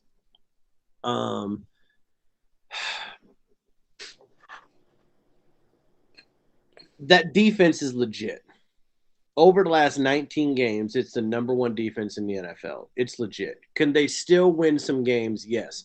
Do I want them to win games? No, because I want my Seahawks to make a wild card, and that means I need some of these teams like the Saints to start losing some games. But that defense is incredible. Kamara is still there. You still got Mark Ingram over there talking shit now in the Saints, because he's not with the Ravens anymore. Big trust. And I still think that they're going to be formidable. I think they're still going to win some games. But I don't think that they're going to be able to make any damage late in the year with Simeon and when Taysom Hill comes back. The fact that Phillip Rivers is like, hey, I'm coaching high school football. Give me a call and I'll come play quarterback for you. And they don't even call him. Like, that's just – I just don't know what they're going to do the rest of the year, but I'm glad that they at least got that 1 W because those Bucks fans were some assholes with the way they were celebrating the fact that Winston got messed up the way he did. Because that was a gruesome leg injury. That made me uncomfortable. Yeah, it was a weird one. I think that is for folks that don't know, Shaq and I and Malin, we all live in Tampa, so we have probably a bit of different perspective of the Bucks than the rest of you guys have. Yeah, it's kind of annoying, and none of us are Bucks fans, so there's that. Well, Bucks fans, they're still great. They're still great. They're still going to win a lot of games. They just can't win in New Orleans. It's a good thing the Super Bowl's not in New Orleans this year. I think it's in LA. I do give credit to the Bucks fans who were like there when Jameis Winston was there, when like season pass tickets were like a pack of gum. So I work with those type of people who. We are not giving any credit to Bucks fans. Tampa sports fans are the most fair weather fans in the history of Tampa. Anything is the worst type of people. No, they root for the Lightning because they've been good for the last decade, whatever. They can't. No one makes it to a Rays game. No one was a Bucks fan until last year. None of y'all saw Bucks flags and stickers on cars. No one cared about the Bucks until they got Tom Brady. And none of them were Bucks fans until the second half of the year last year. You getting me started on this one, Shaq. You did that on purpose. That was messed up. I'll say this. Over here. There were some hardcore Bucks fans that were there thick and thin. Yeah, they're like 60 years old. Right, yeah, a lot of older people. Of course, there were a ton of younger people that hopped on last year, which is I was really my wife is a ride or die fan. Right, that's a great example. Yeah, those people who are fans like that, like fans. Yeah, and my wife is not 60, so let's just get that out the way. She's not 60 years old. But my wife did tell her father the day after the Bucks won the Super Bowl back in 2002 that she hopes that the Bucks get bad again, so that she can say that she rooted for the Bucks when they were bad, not just when they were good. Can we go So back my wife, and say What? who was coaching the Bucks at that time? that was John Gruden. Oh, racist Gruden? Is that what we I'm just saying that my wife is responsible for the 15 to 18 years of the Bucks being bad. Now they're good again because they got Brady. But no, I'm tired of all these Bucks fans. I Back see in the all day. these people wearing shirts and stuff. People bringing out the old school I hate the Reebok blacks. Bucks shirt. Like these Bucks fans, these Bucks fans can't even buy new stuff. I see people wearing the old Reebok shirts and stuff Yeah, from like there's 2000. still a lot of They're not even Reebok Bucks gear. Your They're not even buying the assessment, new stuff. your assessment of the Rays is pretty funny though, because I that mean- seems like every single Tampa person is like, "Oh yeah, I got tickets to the Rays game. I just couldn't make it there." It's like, how many people can't make it specifically to a Rays game? I hate the people that I see with old Brady jerseys from the Patriots on. That is the most annoying thing. I don't know if Morgan noticed this, but when we went to the game Sunday before I dropped off at the airport, there was a waitress walking around with a Brady jersey on from the God. Patriots. Like, Oh. girl, take it off. I just wear a regular uniform. I don't. He's gone. He's gone. He's gone. He's won a Super Bowl for a whole nother team since then. I don't. Jesus. Let's move on. Well, I'll say this: if I was a Patriots fan, I wear a Brady jersey before I wear the Newton jersey that Jalen bought last year. They thought they were gonna do something. My Newton jersey is one of a kind. 1 year, baby. I would wear the Newton jersey. Let's move on. Same way I would wear. You want a Juju jersey. You don't get to talk about what jersey you would buy. Juju still actually plays for this team, so I can vouch for He's that not one. playing right now. Exactly, because he's made out of glass and paper, so May not be back in next year at this rate. Exactly. G Money did say that by the end of the game, the Bucks fans were not cheering; they were tearing up their tickets and cussing. don't pay like 10 So- cents for some of them. So That's my man, G Money. G fucking Money. That's right. He knows what he's talking about. Next on the list, Jesus, we spent a lot of time on the Bucks on that one. Seattle torched the Jags 31-7. Seattle got their get right game, which is very good to see. Mainly, what do you think about this one? Goddamn right we beat the Jaguars. All the other fucking people of Duval County want to talk shit.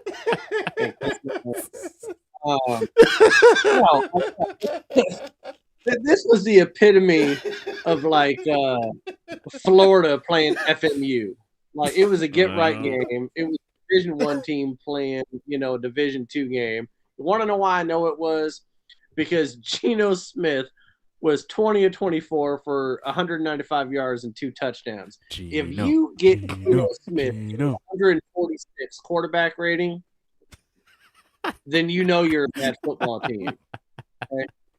Second, you want to know anything that pissed me off about this game? Yes, we won 31-7. I'm glad. But the simple fact that I finally benched Tyler Lockett from all of the fantasy teams, and he went catches for 142 yards. Jesus. Yeah. I'd rather stub my toe than do that. That's freaking ridiculous. Swift kick right to the sack. Going into the bye week, Russell Wilson got the pin taken out of his finger. They were saying that it could still be up to like 12 days before he could start gripping and throwing a football. What does Russell Wilson do? Post a video the next day after getting the pin taken out, throwing footballs. That man is a freaking nature. He's drinking some of that special water, like that concussion water back in 2014 when he got back in the NFC Championship game. He's coming back. We're going to beat the Packers. We're going to beat the Cardinals. We're going on a run, people. And the Jaguars and Duval County can kick my ass. Because I went to a game in 2016 where we lost to the Jaguars. Yikes. And they were talking a lot of shit to my mom, and I almost whooped the shit out of about 20 different people. I would pay more money to see you do that than to actually watch that game. It damn near happened. If one more person in that stadium in 2016 got in my mom's face and screamed Duval County again, I'd have whooped the shit out of half the fucking stadium. Oh, God. Can I just say my only words to that is I am proud of Seattle for beating a very competitive, very Trying to be serious. A very strong, very experienced quarterback. Hey, I'll say this: we beat some champions. We beat Urban Meyer and Trevor Lawrence when they There won you go. championships in college. We beat some champions, baby. I'm happy for y'all for beating the Jacksonville Jaguars. Listen, last year you got your ass kicked by the Bengals in the playoffs. Shut up, Jack. We bad. I know. At least I know my team is god fucking awful. We got the Skeletor out there throwing the football around. Every time I see Ben Roethlisberger have to move out of the pocket, I sweat just a little bit. That man has the mobility of a 95-year-old grandmother. You ever seen him move? Somebody even hits him remote. It's like, it's done. His career's over. Name more backup quarterbacks for the Steelers. Why? We beat y'all. That's not the point. What I think you're missing the whole objective of the point. Name the backup I know. quarterbacks for the Steelers. Fucking, Isn't it Rudolph the Red-Nosed Reindeer? Yeah, I know you know it, but I'm trying to see if Morgan of all people knows it. Morgan plays Destiny. Don't ask him a question. He thinks Von Miller plays safety. Come on. And his brother thinks that Larry Fitzgerald is an all-pro. Yeah, currently. Exactly. We got two sorry ass backup quarterbacks. He did and say Dwayne Haskins. He's right. Dwayne Haskins is on the team. Before we move off the Jags, I just gotta say the fact that any Jags fan could talk smack in the last decade, it should be illegal. Like, you should have your mouth sewn shut, because what the hell are you possibly saying? Thank you, G Money, by the way. He's like, I'm surprised Big Ben can even move out of the pocket. Only pocket he's moving is a hot pocket out of the freezer. Exactly. Man, been sweating grease and hamburger buns for. Big Ben's that got to take a bite out of the hot pocket like it's a pizza roll. Exactly. It's hot as shit.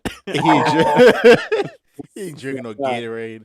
They got McDonald's grease poured into his mouth between his. He drinks McDonald's Ice Tea. He don't drink Gatorade. He drinks McDonald's Ice Tea. Drink it all up. It's out of the fountain too. It's not even the juice box one. It's McDonald's fountain I Ice Tea. love the fact that we went from Seattle beating the B team Jaguars to talking shit about the Steelers. I love that roundabout. Makes me happy. we somehow Big Ben always seems to come up on this show. Yeah, the man who's given his life to God, he seems to always find his way back. I feel unholy saying this, but him giving his life to God was probably the worst decision he made career-wise. The only man that could give into religion and just become worse of a person than a player. Big Ben giving his life to God made Jesus look at God. It's like, really? Do we really have to take everybody? I need to go back to your Even satanic him? ways and play football. Go back to I'm on trial. Jesus looked at his father and was like, you know damn well he didn't score that touchdown in Super Bowl 40. We really got to accept him? He sounds very We gotta hateful do right that? now. We ain't gonna do all that.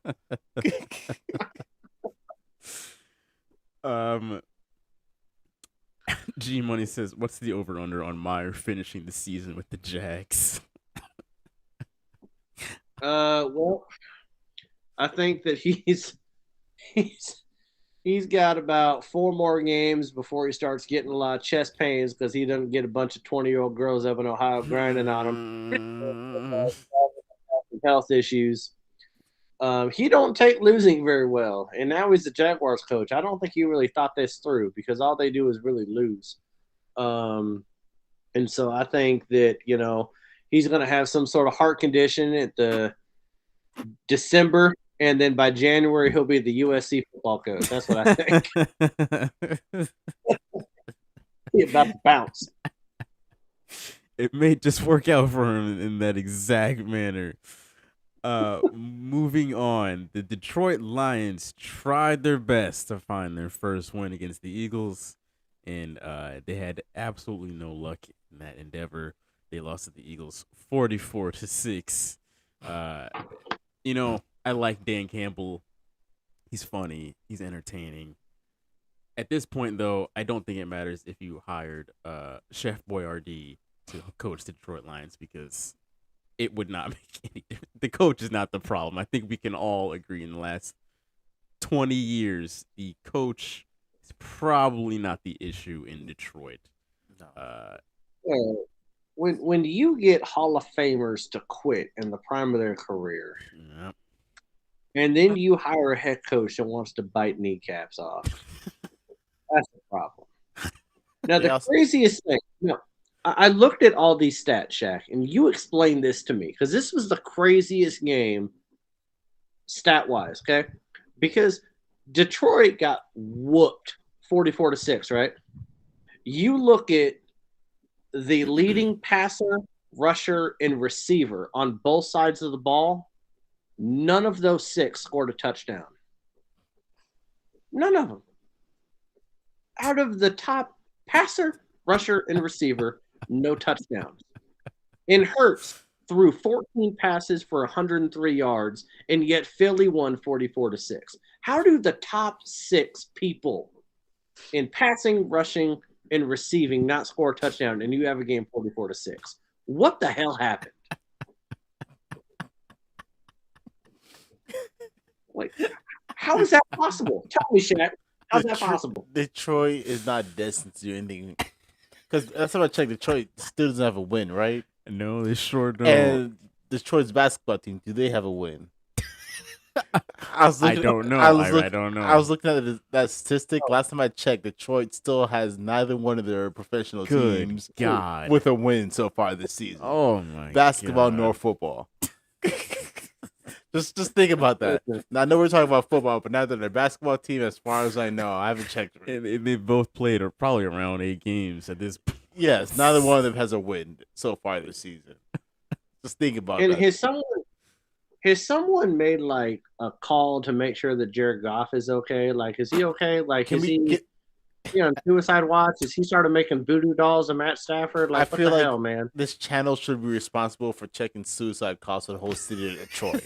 You should be able to call every person who watches professional sports as fans. That's because we need to get all hands on deck. We gotta get Evan back in here. Exactly. Evan, Morgan, Ryan, me, you, Melon, even Nestor in here. Just like get Nestor here. We gotta keep up with the entire. Morgan gonna have to stop playing Destiny for a night. He's gonna have to make some phone calls. Oh, look, you're doing it for a city, okay? The city of Detroit needs you. You're the Batman of Detroit. I need you to make some phone calls. Yeah, that is just embarrassing. The really just crazy part in all this is the fact that how many years can we go where Detroit goes on these huge streaks of them not having a win? It's like we've seen the Browns have had their heyday at least in these past couple of years. The Jags even had a heyday a couple of years ago. A bunch of these like historically bad teams have at least had a good year every once in a while. But Detroit is just I cannot remember a time of them being ever good. Ever. It's a terrible organization. I mean, literally, Barry Sanders, who in my opinion is the greatest running back of all time, was like, fuck it, I'm out, guys. I'm retiring. Because he got tired of losing. Calvin Johnson retired. Matt Millen, who was the GM during the 2000s, took a wide receiver in the first round for 4 straight years when his quarterback was Joey Harrington. Like, what the So they don't have the front office.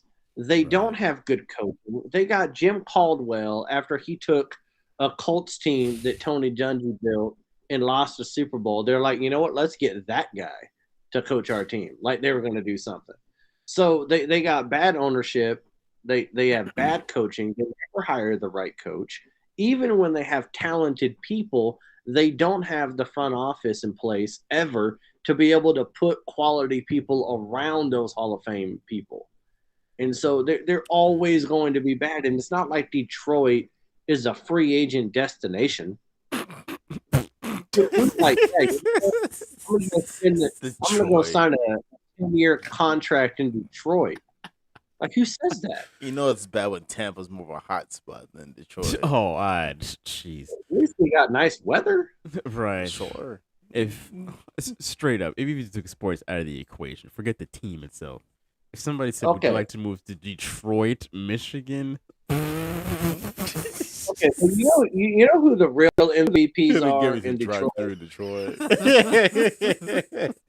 The real MVP in Detroit are the fans. Yes, Okay? God bless You, them. you have people wearing Lions jerseys, and the Lions have been fucking up Thanksgiving for 50 years. These fans can't enjoy Turkey Day since before I was born. It's like, what do you think? Because the for? Lions get to play on Thanksgiving every single year. For what reason? I don't know. Yeah, I don't know what blood deal was signed ages ago that allows him to continue playing football on Thanksgiving. It's like you grew up in Detroit and you're like, oh great, yeah, Dad, we're Lions fans. Okay, so that means that I can just go ahead and fuck up one holiday every single year. That's what you're saying? Like that's what happens. You're born into misery. It's terrible. Yeah, my wife Autumn, she has a lot of family from Michigan, and one of her uncles that lives here, still roots for the Lions, and God bless him. God bless him for that one, because he still stays down with them. So a lot. That's a patient man right there. I'll give you that much.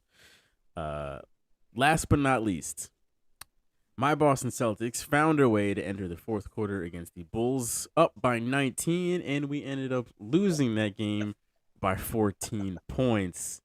Right now, my Celtics are in a bad state, to put it nicely. I think we all knew before the season started, brand new head coach, no big free agency splashes. Clearly, we're not a championship caliber team. We've just kind of been on the same ride for these past few years of we're just a good team and that's it. Just good, not great. But this is a very shaky start to this year, and it's kind of uneasy because it's like, what the hell are we doing? And the fact that we have this brand new head coach, it's like, are we going to get out of this funk at all, or are we just going to kind of be bad all year? I'm not sure. I would like to think not, but it's weird. It's very uneasy times for the Celtics.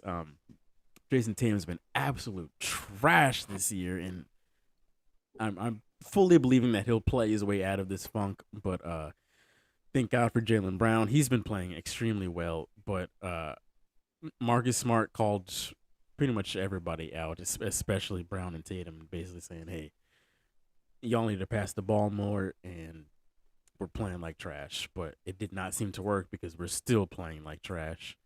And I'm not mad that we lost to the Bulls because they are on paper like the best team in the East right now. But it's just the fact that we're losing to bad teams. We're losing games that we should be winning. We're playing like absolute garbage. We just need to win games. It's as simple as that. We need to figure it out. And right now, Miami's looking like an absolute title contender right now. Chicago's looking like an absolute title contender right now. What the fuck are we doing? We're just sitting around missing shots and thinking that Jason Tatum is going to win this every single game, and that's clearly not the case.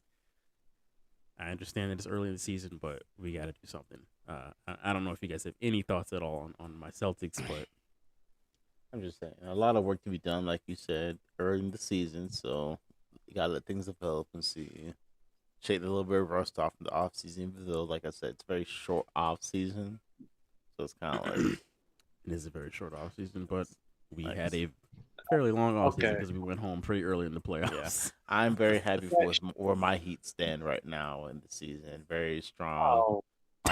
About the Butler. So Shaq is a Heat fan. Yes, I am a Heat fan. Go figure. Did you be a Steelers fan and then a Heat fan? You bandwagon ass move.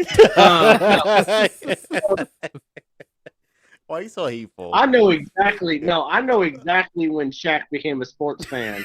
It was right at the tail end of the 2000s when you had D Wade in Miami and the Steelers were winning the Super Bowl. Shut up.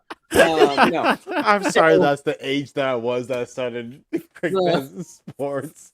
How old do you think I am? Anyways, I don't know. Judging by the hairline, I don't know. No, I'm just kidding. I'm kidding. Look at my hairline. My hairline's bad. Look at it. It's terrible. You can't say I'm Sorry. kidding. You can't say I'm kidding halfway through the jokes. Like I'm kidding, but You're right. I feel terrible every time I say it. I'm an asshole. No, literally. So the Celtics are okay. So because my Sonics are not a team right now, fuck the Oklahoma City Thunder. No. I'm gonna say that. They brought the Sonics of a team. So because my Sonics are not a team right now, I have been a Celtics fan ever since they left because I'm a big person about like history of the game, right? And the Celtics have a big history, and the hell with the Lakers. And what really pisses me off is that I kind of feel like if you took Kevin Garnett and Paul Pierce out of retirement right now, they'd play a little bit better than Tatum and Denver right now. Because listen, the win probability in the game was 99% going into the fourth quarter that the Celtics were going to win that game. The Bulls had 18 turnovers to the Celtics 9, and we still lost. We did not get a single defensive rebound in the entire fourth quarter. Yeah. How is that physically possible? It's because we got out rebounded 50-38. Like, the game, if there were so many sports bettors pissed off at this game right now because the game was literally 3 points in the Celtics' favor, and you got to be feeling pretty good going into the fourth quarter, and then you get your ass beat 39-10 in the fourth quarter. No, the Celtics need to do something. Stevens in the front office, I don't even think he should have gotten that job. He should have just been fired and let go. This coach, I don't know, but the Celtics need to do something because they had way too much talent even 3 years ago to be in the position that they are now. And I don't really want to hear anyone talk. Like, if you say the word title contender coming out of the East, that's laughable. The West is really loaded right now with some teams that'll beat anybody in the East. I don't want to hear it with Miami right now. Did you see those city jerseys they did? They look like some patchwork shit. That's the dumbest damn jersey I've ever seen in my life. So Miami is always trying to come up with the Heat specifically. Are always trying to come up with some, trying to keep it fresh with their jerseys. I give them credit. At least they get some new stuff. Halloween pass. Get nothing. Halloween pass. You don't care about the dress up. Yeah, I need y'all to come on and play. You know what them jerseys look like right now? A serial killer right now is cutting out letters out of a magazine and putting it together in a letter, and that's what the Miami Heat jerseys looked like last night when they were playing in them. It's weird. Why y'all throw shade at me? Whatever in doubt, that's a lesson. Throw shade at Shaq and see what. We always do. No, just in general, like Miami's a good team, but at the end of the day, okay, the Bucks are going to get their act together. I don't want to say anything about Philadelphia because Joel Embiid is going to get hurt at some point, and so they're not going to do anything. So Miami's going to be in the playoff picture, but I just don't see them necessarily beating people in the West. Like, who is Miami going to beat in the West if they make the finals? Right now, I don't know, and Kyle Lowry is the wild card in all this because, man, you mess around, Kyle Lowry go out there in a playoff game, get you 40 points real quick, and Evan Starner will have an absolute conniption over it because he hates Kyle Lowry for some odd reason. But, the Heat, I think that they are, I wouldn't say title contenders right now, but they're definitely a Eastern Conference contender without a doubt. I like the fact they've got back to their scrappy roots that they missed out on last year for whatever reason. But they've gotten back to that just dog mentality. And if we can get back to bubble mentality, right? Go back to the bubble buddy mentality. Hero can for some reason find the sweet spot, whatever mentality he was back then. We all right. Let's just not call it bubble mentality though, like bubble buddy. Let's not call it bubble buddy. But any team that's gonna have Butler on their squad, they better be scrappy because otherwise Butler's gonna whoop your ass in the locker room. Like he's not play. I do think that Butler fits the DNA of what Pat Riley wants to do, though. Like he has that leadership mentality that no, get your shit together. You better play. I'm gonna give my 100%. If you don't, I'll whoop your ass. I love Butler. He's great, and could Miami make a really strong run? Yes. Now that I know Shaq likes them, I don't want them to. But I like Jimmy Butler a lot as a player, even before the Heat. I feel like the Heat now with Jimmy Butler is a very well-rounded team and a little bit of everything going on with them. But like, unfortunately, they do have a lot of powerhouse teams out there that it could be very hard to play around and play through. Hey, y'all heard me a few weeks ago. I called it with Chicago. I told you they're going to be good. I didn't think they were going to be this good, but we'll see as the year goes on. I did not think DeRozan would be playing as well as he's playing right now. Yeah, without a doubt. He's right now. Like he's after the played in San Antonio and then going like I was not expecting what I've seen out of DeRozan so far.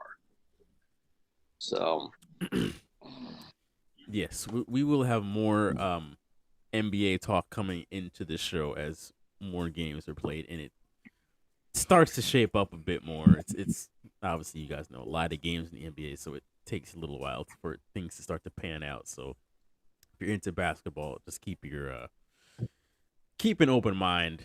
We will talk about basketball a bit more as the season progresses.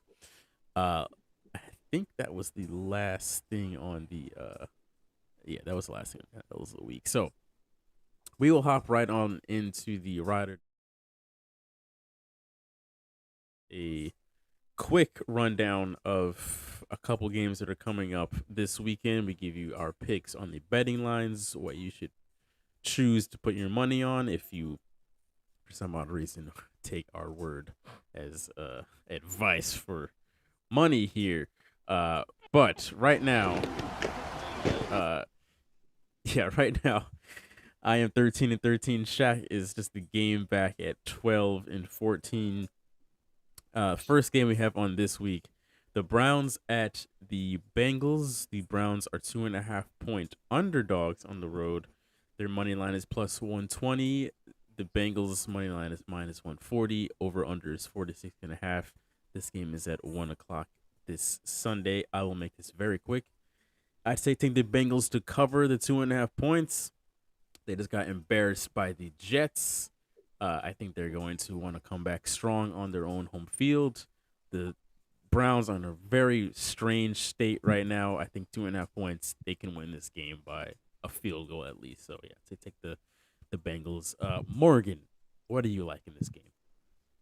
The Bengals, they're good season and balanced, and I think they'll win this game. Do you say take the spread, money line? 2.5 points. You think they'll win by a field goal, or they win by 2 touchdowns? Jesus. Okay. Malin? I'm definitely taking Cincy in the 2.5.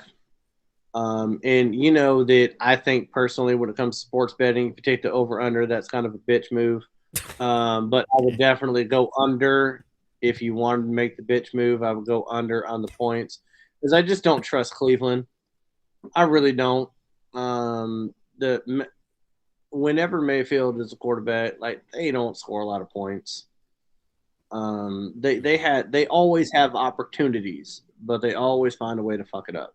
So I'll definitely take Cincy the points and go under on that one. Interesting. Shaq. I will definitely choose Cincinnati to win this game. I say they cover the 2 points. Whatever.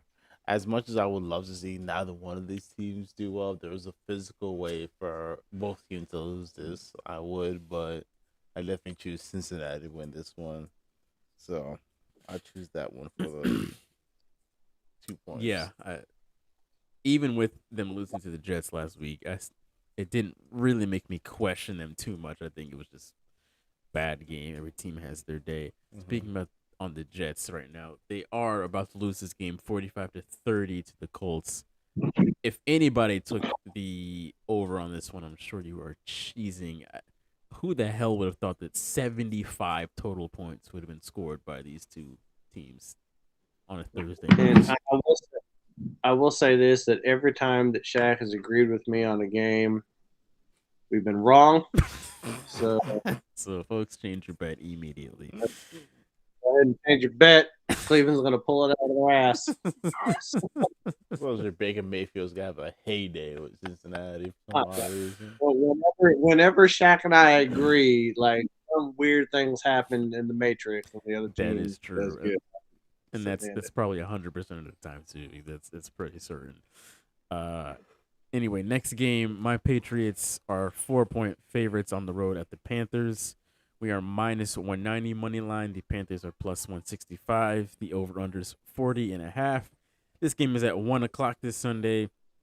Once again, I'll make this quick. Of course, I'm gonna take my Patriots. I say we covered the 4 points. Panthers right now are just an absolute disaster. Yes, they did barely beat the Falcons, but again, Sam Darnold these past few weeks has not looked very good. McCaffrey will be back from his injury, but I think I'm going to go on a limb here. I think we will be able to neutralize him. We always are able to take away the thing you do best. So I say McCaffrey coming back from injury will be sort of a non-factor. I do have him on my fantasy team. I'm not even going to start him this week due to him coming back from the injury and also because he's playing my team. I don't think he's going to have a very good game. I say we can beat them by probably about at least a touchdown or so. Yeah, that's mine on that one. Shaq, what do you think about this game? I'm gonna take y'all Patriots to win this game. To be honest with y'all, not only because I've always doubted the Panthers to do well, but I mean do bad. I've been predicting them to do bad all season, but I'm gonna say the Patriots cover that point. Okay, Malin. Well, I would like to point out that yes, it took 5 weeks for Shaq to be wrong on his preseason prediction of the Panthers only winning 2 games. Took a lot longer than what we all thought it would after the first 3 weeks. Yeah, so they lost 4. Let's admit they lost 4 straight games after a 3 streak. Like Shaq was able to talk a lot of shit every time they were stuck at 3 wins. Now they might not win another game the rest of the year. So Shaq, you're not. You're they're a bad team. They are a bad team. If they win, they are not. They only won that 4th game out of spite. That's all I'm gonna say. They're gonna finish the season at 4 wins and lose out the rest of the season out of spite because they know I only called them to win 3 games. So that's exactly what's gonna happen. So here's the only question I have about this game. Jalen, you know this because you're a Patriots fan. Sam Darnold, did he ever beat the Patriots? I don't think so, no. The answer is no. So no. So Bill Belichick knows that Darnold's a bitch, and he's going to do what Bill Belichick does. And he is going Bill Belichick is. It's like he doesn't even care who plays for him on defense. He's like, you know what? I'm going to come up with a completely new game plan every single week, and you better be good enough to execute it, or I'll probably kill you. That's what Bill Belichick does. And the Panthers are they're just bad, man. They're trying to run a college offense with Sam Darnold, with no Christian McCaffrey. And like you said, McCaffrey's back, but I do think he's going to be a non-factor. I think that Jones has been getting better every single week. And I just don't see how Carolina is going to cover 4 points. It's just not going to happen. Even if New England, I'm going to pick New England to win by a field goal, not a field goal, a touchdown. And Carolina's just terrible. They're so bad. You were right, Shaq. You were right. Morgan? Damn, Shaq on that shit. You know his ego's gonna burst up. First of all, nobody's ego is higher than yours on this fucking show. If anything, I'm wrong week in and week out. So last thing, y'all can give me 1 week of being right for something. At least y'all can do. So you got to be right on 2 weeks because you said what Washington's gonna go 3 and. Why is it surprising to you? Your team's god awful. Let it happen. You're definitely right. Yeah, we're awful. You know how many non-alcoholic beers I've had to drink this year because of your fucking Exactly. 90% of non-alcoholic Heinekens have been sold to male so far this year. Morgan would know what I was talking about if he was on the show every week. Well, a 0 to hero. Yep. We're talking about Carolina and the Patriots, Morgan. Yeah, I think the Patriots will win by 1 touchdown. And Carolina's like playing really bad right now, so I'm a little cautious with all of us agreeing on this one, but it's obviously the last 2 picks we all agreed. So I'd put your money on the other team. That's a good point. I would like to mention the last game for the Panthers season. They come here to Tampa to play the Bucks. There could be a strange possibility that they are. Well, I guess at this point they've already surpassed Shaq's pick, but they win that game only because the Bucks by then have benched all their starters. That would be the only reason they win. Don't play like they outplayed the Bucks at prime time. Bucks have benched everybody that's has any sort of skill in their big toe. If you guys want to go watch a Bucks game, I'm down to go watch a Panthers Bucks matchup. Nori, who is he's one of the hosts on Uncensored Mics, he's a huge Panthers fan, so it's a very good chance that he's already gonna be coming to this game. So I kind of want to know. Yeah, man, you got $12, so you can come to the game. No, I kind of want to know, like, who on the Carolina Panthers like hurt Shaq though? Like, what happened? Because I've never in the 2+ years I've known Shaq, I've never heard him talk so much shit about one specific team. After they got rid of Cam Newton, it was kind of like, yeah, fuck off. They were Jesus. He just seems to really hate him. He hates the Panthers more than he hates the Browns and the Bengals. I don't understand. The Browns have gone through a lot. They can afford to get some recognition for the good times they've gone through. So you hate the Panthers solely because they got rid of Cam Newton? That they did bad last season. They got rid of Cam Newton, and for some reason they didn't get any better since getting rid of Cam Newton. So it's kind of like, and I like Cam Newton as a player. Second question: who do you hate more, Cam or the Panthers or Dwight Howard? Dwight Howard. Okay, sure. just wanted to clarify that. I hate Dwight Howard so much, and y'all hate me for hating a player. I'm sure there's one player out there that y'all hate to death or hate so much. For some reason, y'all hate me for hating Dwight Howard. Okay, no, I don't hate you. I just want to know why you don't like him. Why don't you like him? I've never fully understood it. I kind of get it, but to Shaq's degree, I don't get it that much. I mean, I'm just saying, Dwight Howard is a player he's a man that hypes himself up so much and does not live up to the hype as a player at all. But okay, but his shoulders are bigger than your forehead. Like he's got big. What does that? So does 90% of the NBA. Okay, but no. Dwight Howard being left off the all 75 team in the in the NBA was disrespectful. He should have been on that squad for the all 75. He should have been. He was. No, he was snubbed. No. Wow. He's a full-time all defensive player of the year. Like, no, he should have been on that. Should have been. That's unfortunate. Chat disagrees. He's smiling right now. He's happy that Dwight Howard was left off of that. He'll be right off the list. I'm content with that. Listen, Dwight took the Orlando Magic to the finals. So did Shaq. Okay. Yeah, but Shaq got swept and then he won a few rings in LA. But how many rings does Dwight has? One ring. Yes, and he won it in LA too. But yes, what I'm saying is, on a bench. No, you don't. Because no, Orlando when We need to Shaq stop was talking playing about this. had Nick Anderson. No, shut up a second. Orlando when Shaq went to the finals had Nick Anderson, Dennis Scott, Horace Grant, Penny Hardaway, Shaq. Like, no, that was a much better squad that should have gone to the NBA. Yes, finals. a brand new team. How long was the Magic in existence as an organization and a team when Shaq got into the Magic? I literally just named you. Yes, Team they literally probably combined a whole bunch of players. Yes, they were good players, but they combined a whole bunch of new players onto a new organization. I will say this: I don't think either situation was Was very good ideal. because Dwight, they almost got it was like a gentleman's sweep where they won one game against the Lakers.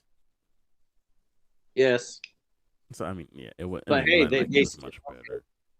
Yeah, but our Celtics didn't go that year, right? We still had the big three, and they still beat LeBron's Cavs. Like they came Right? out of Yeah, the East. I'll They give them weren't the credit. supposed Right? to. They did come out of the East. Yeah. Like he took Orlando so much further than they were supposed to go that year. They Shaq's did, team which is should have why. won the finals, but they got bitch slapped by Houston. And my mom's a Houston Rockets fan. She's listening right now. All I'm She's saying laughing is because that that's the Magic was a brand new organization and team. Just about a few years, the newest team at that time. Were Going you even born then? Do you have any understanding how great that Orlando Magic team was? I'm very aware of how great it was, but Shaq was smart enough to know that he was not gonna be able to get a ring with what was going on, so he got to fuck him out of there and where he needed to be. Good for him. No, because Shaq wanted to go make a Shazam movie and a Steel movie. He wanted to be a Hollywood person and a rapper, so he Did went you to watch? LA. Did you watch Shazam? Did you enjoy What? the movie? No, hell no. Even when it was in theater, when I was in middle school, I didn't go watch it. I enjoyed But the that's why movie. he went to LA. He wanted to be like a superstar in the movies and rapping and all that other stuff. How many That people- Orlando team was good enough to win a finals. They were, yeah, but I don't know. That's- I Shaq's will say hate for it is that's a different episode if we were to go back and look at Shaq's stats and what he did during that whole season and everything. Shaq's hate for Dwight Howard will forever go unsolved. But I don't even know how we got onto this subject, but I don't know. Y'all just find a reason to put me on blast every single episode for. No, I just wanted to know why you hated Dwight so bad. I just don't like the man. I just don't like him as personality wise. I don't like him personality wise as a player. I'm not entitled to that opinion. I can't have that. I mean, I guess just hate is a strong thing. I just don't get it. First of all, y'all put hate in there. I just said I dislike Dwight Howard as a player and as a person, and then y'all for some reason took You dislike literally as hate. said hate like 4 times in the last 5 minutes. You did. That's because y'all put hate out there, and I just went along with it. But I just don't like him as a player or as a person. As a player or a person, just hates everything about it. Yes, everything about Dwight Howard. Just don't like it. He don't like the shoes he wears. Just nothing. Nothing. I don't know if I can say that about any player that I don't like them as a person or a player. I don't think I can say that. Like Kyrie, I can't stand as a person. As a player, he's still Kyrie. For But those away games that you can show up to. Shaq don't even like the quarterback on his own team that's won him 2 Super Bowls. so I guess that's it makes true. All right. Yeah, I that's like good. I like Big Ben. I just don't like him in his old age. This man has played beyond his prime. But anyway. All right, let's keep moving. The Packers, like we mentioned earlier, are playing the Chiefs this Sunday. This was a pick'em game, but now it is 7.5 to 8 points. I guess it depends on where you're betting at, but let's just call it 7.5 points in the Chiefs' favor at home. The money line is plus 280 for the Packers, minus 350 for the Chiefs. The over/under is 54.5. This will be at 4:30 on Sunday. Jordan Love will be starting. Malin, who do you like in this game? First, I want to know who Vegas pays off to get these under overs, because it was actually 3 points in Green Bay's favor, and then 30 minutes before it came out that Aaron Rodgers was not going to play, all of a sudden it was a pick'em game. and then 30 minutes later it was like a touchdown. So I want to know who Vegas knows to get like this inside information, because it's ridiculous how quickly the line changed before it even came out that Aaron Rodgers was going to play. Now that I'm saying that, I think that KC's playing bad enough, and I think that we don't know enough about Jordan Love that I'm going to go ahead and take Green Bay in the points. Oh. Because if Kansas City wins this game, I don't think they win by more than a touchdown, because their defense is god-awful. Green Bay's playing good enough to where I think they're going to keep it close. They're going to get their receivers back. Devontae Adams is going to be playing. Magically, their tight end that apparently had a torn ACL all of a sudden doesn't have a torn ACL anymore, and he's going to play this week. So that was weird. And so I just, like, with Jordan Love being the non-factor, I'm just not comfortable putting money on the Chiefs blowing them out when the Chiefs haven't been able to blow out anybody. Mm-hmm. Like, I got to think that Daniel Jones can't do worse than, or I got to think that Daniel Jones and Love are close to the same quarterback. And I can't think Love's going to do worse than Daniel Jones. Like, I don't know. It's just hard for me to give 7.5 points with the way that defense is playing in Kansas City and the way they're turning the ball over. I really like that pick. Fuck it, I'm gonna agree with you 100%. I say Green Bay comes within the 7.5 as well. I think Jordan Love will. You make a very good point. It's hard to believe that he's any worse than Daniel Jones. So I think they can definitely come within about a touchdown and a half. And I would love to see that, by the way, because I'd like Aaron Rodgers as a player. As a person, I can't stand him. It would make the drama would be so interesting if Jordan Love comes out and just plays well. I don't think he has to play outstanding, but if he can play well against the Chiefs, this whole situation becomes much more interesting. And it's the 0.5 point. It's the 7.5. Yes, because Green Bay could still lose by 7, and we still cover. So it's a 0.5 point they're giving you right now that makes me want to take the money line the other way.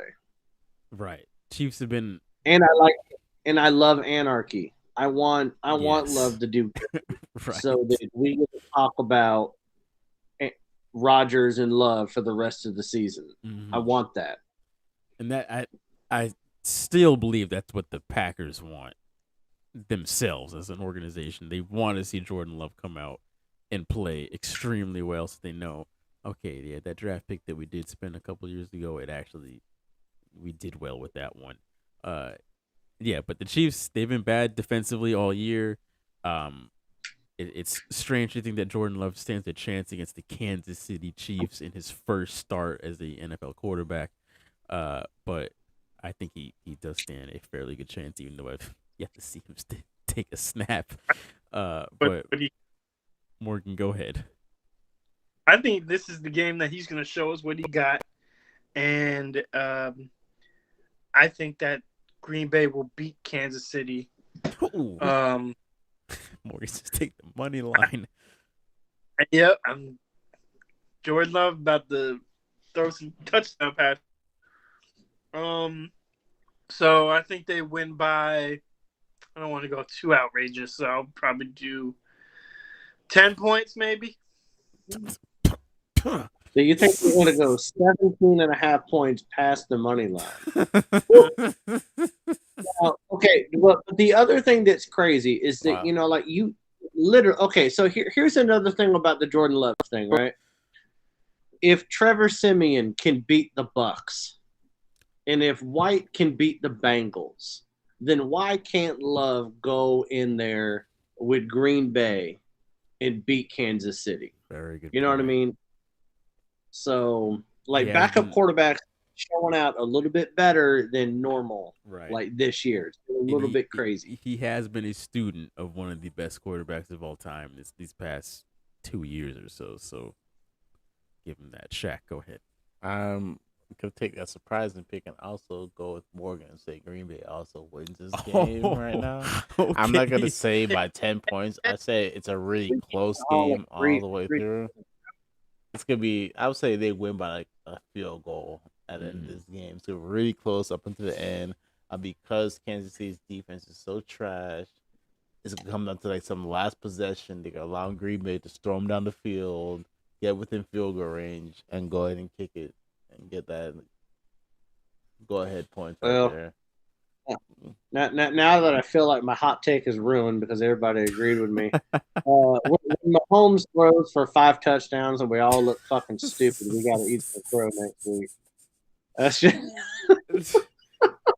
I was highly disappointed once I found out that Rodgers was not going to be playing this game. I was like, oh man, never mind. It's not going to be good at all. But now, like thinking about it, I besides my own team's game, I cannot wait to see this game because if Jordan Love can play well, man, does it make things highly interesting.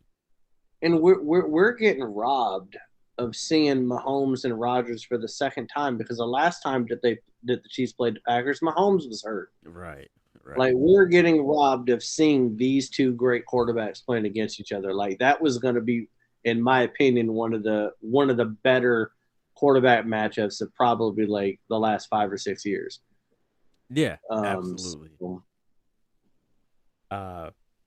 So we will see at 4:30 this Sunday. Should be I guess we'll see how good of a game it actually turns out to be. But anyway, next one. Moving on to the Cardinals at the 49ers. This one's also at 4:30 on Sunday. Still have to be flipping back and forth for this one. But as far as I know, this is still a pick'em game. Kyler Murray hurt. San Francisco. I'm assuming Garoppolo will be out there, but this is still a pick'em game. 45-point over/under. I'm gonna take the 49ers to win this game, just barely. Just for the simple fact that if Kyler Murray is not playing, I do not trust the Cardinals with a pair of safety scissors in their current state. So I'll take the 49ers to win this one way or another. Malin, this is your division. Who do you like in this one, or what do you like in this one? You looked at me a little funny when I said that Murray wasn't going to play in the game earlier. But part of the reason why I think that Murray definitely isn't going to play in this game is the fact that it is a pick'em game. When was the last time he had a 3-win team going up against a 7-win team and it was pick'em? Right. Like that just doesn't happen. Like San Francisco has not been playing well. And if Vegas really thought that Kyler Murray was going up against Jimmy Garoppolo, the Cardinals would have some points on this. Mm-hmm. So with me believing that Murray is not going to play in this game, I'm going to go with San Francisco's defense to pull this game out. I don't want to sound like an NFC West homer just wanting the Cardinals to lose, but I do think that – no, it sounds like that, though, when you say it. But San Francisco still has a pretty good defense. They still got one of the best middle linebackers in the game. Jimmy G is a heck of a lot more serviceable than the backup for Arizona. And the only reason why I know that is because I don't know who the backup in Arizona is. So, yeah. And, you know, DeAndre Hopkins can only be as good as the quarterback that gets him the ball. So I do think that the 49ers have a really good shot of pulling out a division win, even though I hate the freaking 49ers. But I do think that they're going to win the game. Shaq? I also agree with y'all. 49ers win this game. Like I said, I don't really see them without their starting QB going out there and really blowing out a team or winning a team. So, unfortunately, with that winning streak gone, quarterback out, it's gonna the rest of the season is gonna be up in the air for them. So we shall see. Morgan? San Francisco is going to win because this is the thing. NFL, when you win or lose, it's a mindset game. So they lost last week by by 1, I think. So come into this game, I think that their minds are still fucked up. And plus they lost their starting quarterback. So I think that San Francisco is going to beat Arizona, and they can't wrap their heads around that they lost last week because they were undefeated. So since they lost last week, they can't wrap their heads around like why we lose. I know it was just one player that didn't turn his head, but I think still in that where they can't figure out what is wrong with them. And plus, they lost the starting quarterback, like I said. So San Francisco is going to win this game. It's going to be a close game. So win by, I guess, a touchdown. Jimmy G. Jalen, do you have any idea how fucking stupid all four of us are going to look when Cleveland, Carolina, KC, and Arizona win because we all picked the same goddamn teams to win? I was gonna say we're This is in bad. majority agreement for all of these games so far, and it's very terrifying. We're such a toxic channel that we thrive off of disagreeing and beef with each other, so it's so unnatural for us to agree with each other for 1 week. And this is how strongly Shaq feels about these games: is that he's behind in Jalen in the standings in the ride or die in 5, yet he's willing to agree with Jalen. I'm not gonna disagree. I'm not gonna disagree with what. Yeah, like he doesn't have any faith that anyone else is going to lose. So he's like, you know what? I have no shot of gaining ground this week. Worst case scenario, I maintain whatever is happening this week. Yes. So man, all four of these. They better win. Any Bengals fans, my fellow Patriot fans, any Packer fans, any San Francisco fans, I'm sorry to all of y'all. Just forewarning now. Last but not least, Monday night, Bears at the Steelers. Steelers are 6.5 point favorites at home. They are minus 275 money line. The Bears are plus 230 money line. Over under is a measly 40 points. Morgan, I'm going to go to you first on this one. What do you like on this Monday night matchup?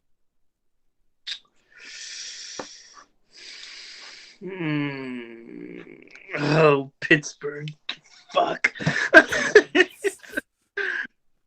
I think Cincinnati's going to beat Pittsburgh. First of all, the Chicago Bears. I was to say, go back. You're not even on the right game. I'm not. Chicago versus Pittsburgh. Yeah.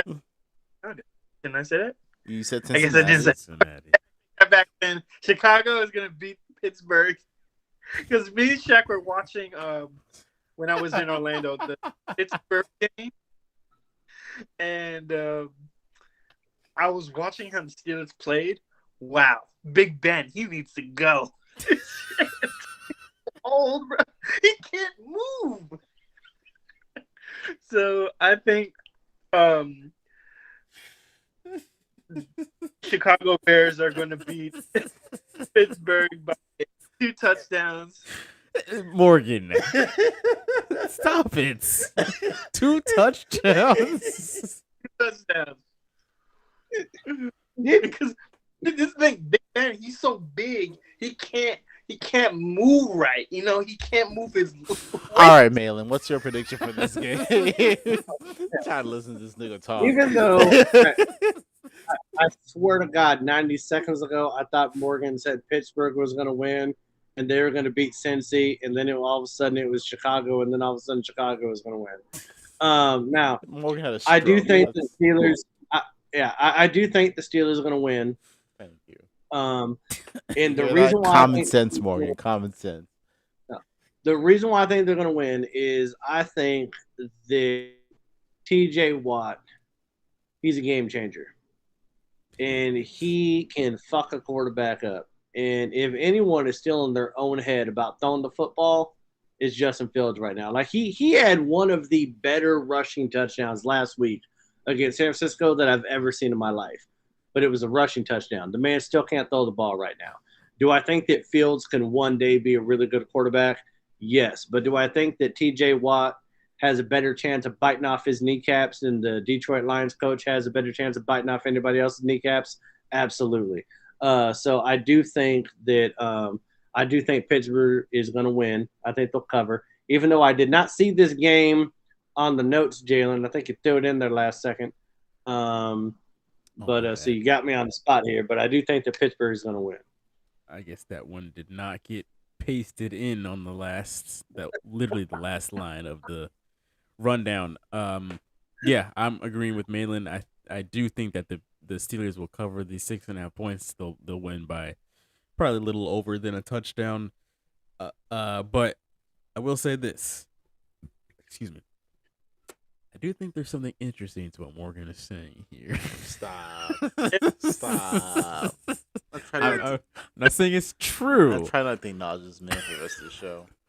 But Chicago, if they can make it interesting, yes, they got come people within 6.5. I don't think they're gonna maybe win the game. They got people on the field. Yes, it'll be interesting to watch. There's somebody out there on defense and offense for the Bears. I'm not saying the Bears are going to win this game, but I'll say put your money on the Steelers covering. I would not be surprised one bit though if this was within a one possession game, because that's just for whatever reason that's how the Steelers play. Well, first of all, isn't the line 6.5?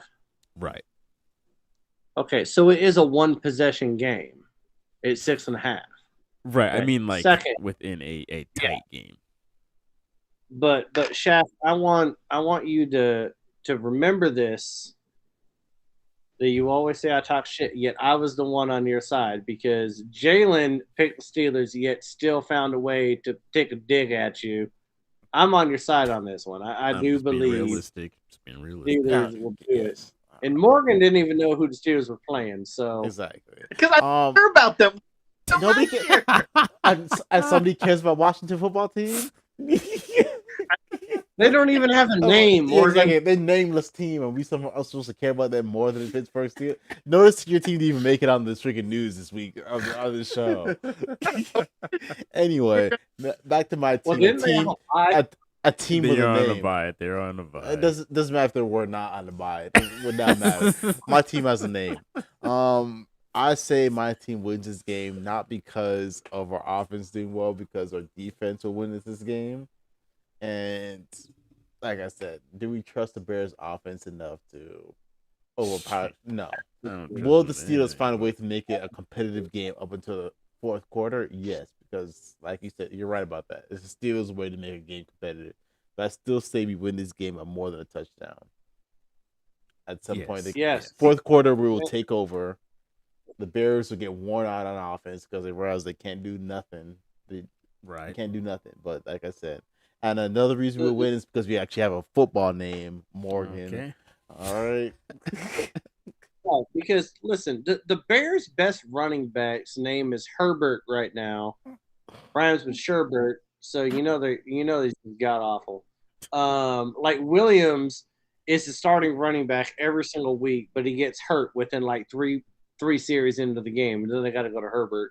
So in Justin Fields, he's going to run erratic. He's going to, but T.J. Watt is going to hunt him down. Like I telling you right now, T.J. Watt 4 sacks in this game. Telling you right now, book it. Put that on a prop bet. 4 sacks, T.J. Watt. Okay, sure. I can believe that. Man's a monster. Can we agree that T.J. Watt is the best player the Steelers have right now? He's one of the best in the league. I wouldn't say best player, but I would say best player on defense. But top three players they have all together. Wait a minute. You don't think he's the best player on the Who's team? better? I mean, I'll say top 2 players on the team right now. It's a toss up when it comes to our run game right now that's doing really well. That's bailing Roethlisberger out right now. Our run game is doing a big part of our offense and bailing Big Ben out. No, that's a scheme. Shaq, come on. Now you make me mad at your own damn team. Okay. Our rookie running back right now is, I would say, I see what you're saying. Yes, because of this rookie running. Harris is the best player on your team. If I could have one player, well, not as a you have him on fantasy, right? It's a bit biased because No, if you had the choice to start an NFL franchise, Right, I'm and taking it was TJ. between I'm Najee sorry, Harris I'm taking and TJ. I'm Watt, taking TJ. I'm taking TJ Watt purely because this man's damn right, experienced. 'cause He's he's a the best great. player on your own team, Shaq. Okay. You have me defending the best player on the Steelers right now, and I hate the Steelers. That's how bad that take was. Yes.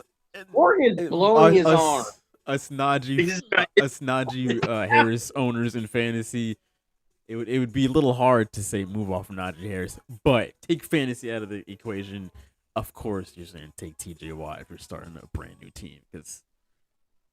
Come on, Jesus. Because what Mainly just said, 4 sacks is a high possibility this Monday night. Like that is very possible. My only rationale behind mine is the only reason our offense even looks anywhere remotely okay is because of Harris right now. It's the only reason I our love offense is good. And the man still didn't even break 100 yards last game. He only had 91 yards rushing. Yeah. Like I said, I mean, granted, it was like I said, who were playing, defense did their part. It's whatever, but I'm just saying the man. Let's count for the rest of the games this past season. This man has done really good for his rookie career. He's doing what I was kind of expecting him to do. Like, in this situation. Okay.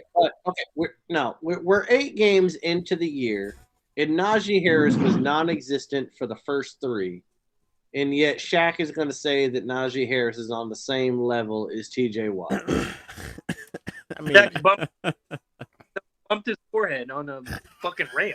First of all, you're the last motherfucker. You're the last motherfucker to talk. Your defense is one play. I didn't say it. Morgan's defense is one play thin. This team can't beat a guy named JV team, and he's talking the most amount of shit. He'll go sit down somewhere. You are the weakest division of football and can't win a damn thing. Anyway, Morgan's team is the one organization that could take a talent like Chase Young and just make him irrelevant. So I will say that he ain't done nothing this year. With that,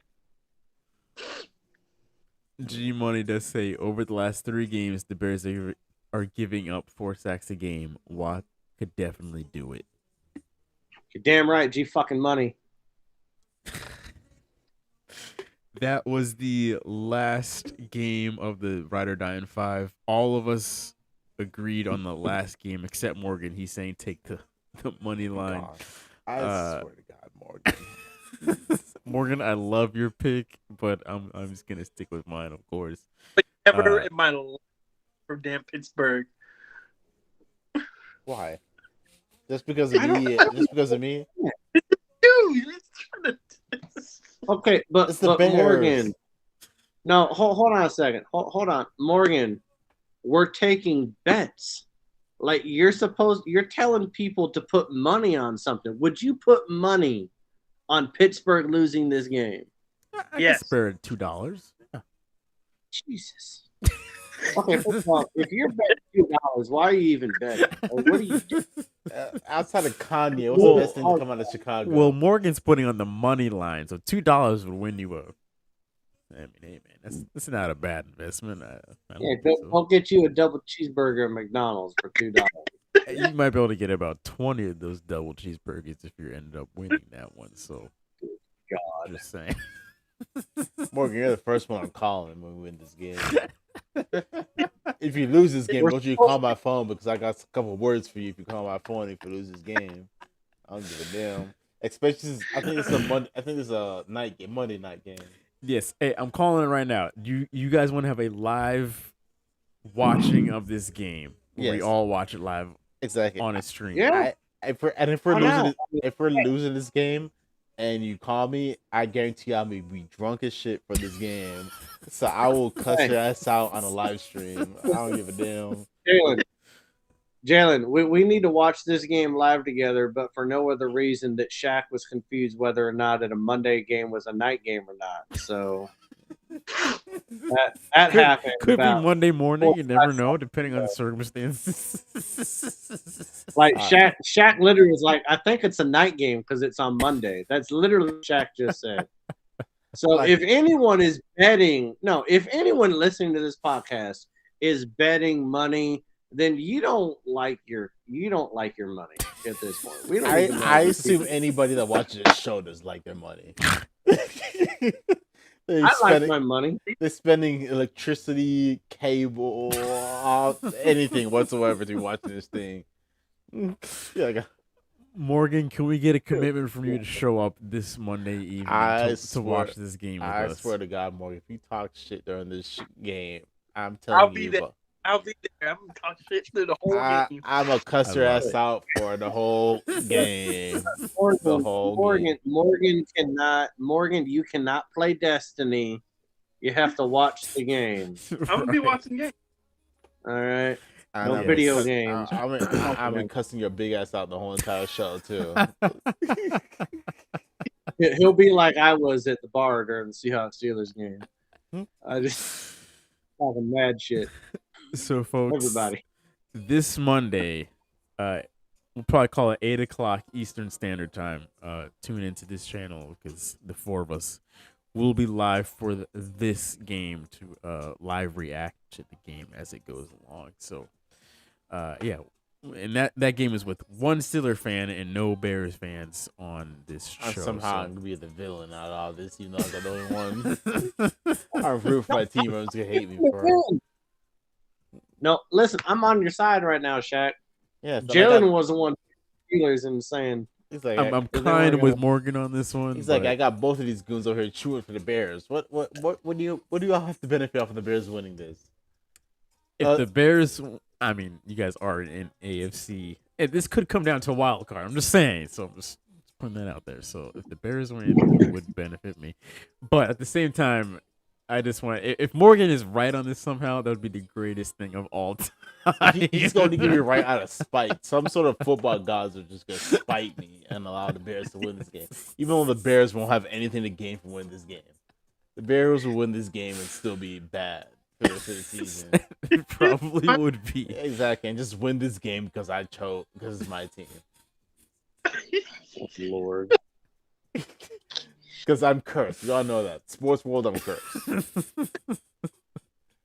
All because of one sock. That's exactly why I'm cursed. One sock, and a year later, I'm still cursed. Morgan right now, if he had $100,000 to bet on the Pittsburgh game, he'd be like, "Nope, I'm taking the Bears. I don't like money because I'll never root for the Steelers." That's what he said. It's crazy. That will do it for this week's episode, folks. Like I said, tune in to Monday night at 8:00 p.m. Eastern Standard Time. Can't make it for that one. We'll, of course, be live at our normal time on Wednesday at 9:30 p.m. Eastern Standard Time. Anything else you guys want to mention before we get the hell up out of here? No? I'm good. I'll save my beef till Monday night. Okay. So it's all right. Fair enough. Jack is angry, so he needs to open up that Johnny Walker again because he's angry. We will save it for Monday. Call for Ryan come Monday. He'll pull a Ryan. You better lock your bathroom, saran wrap your sink, seal it off.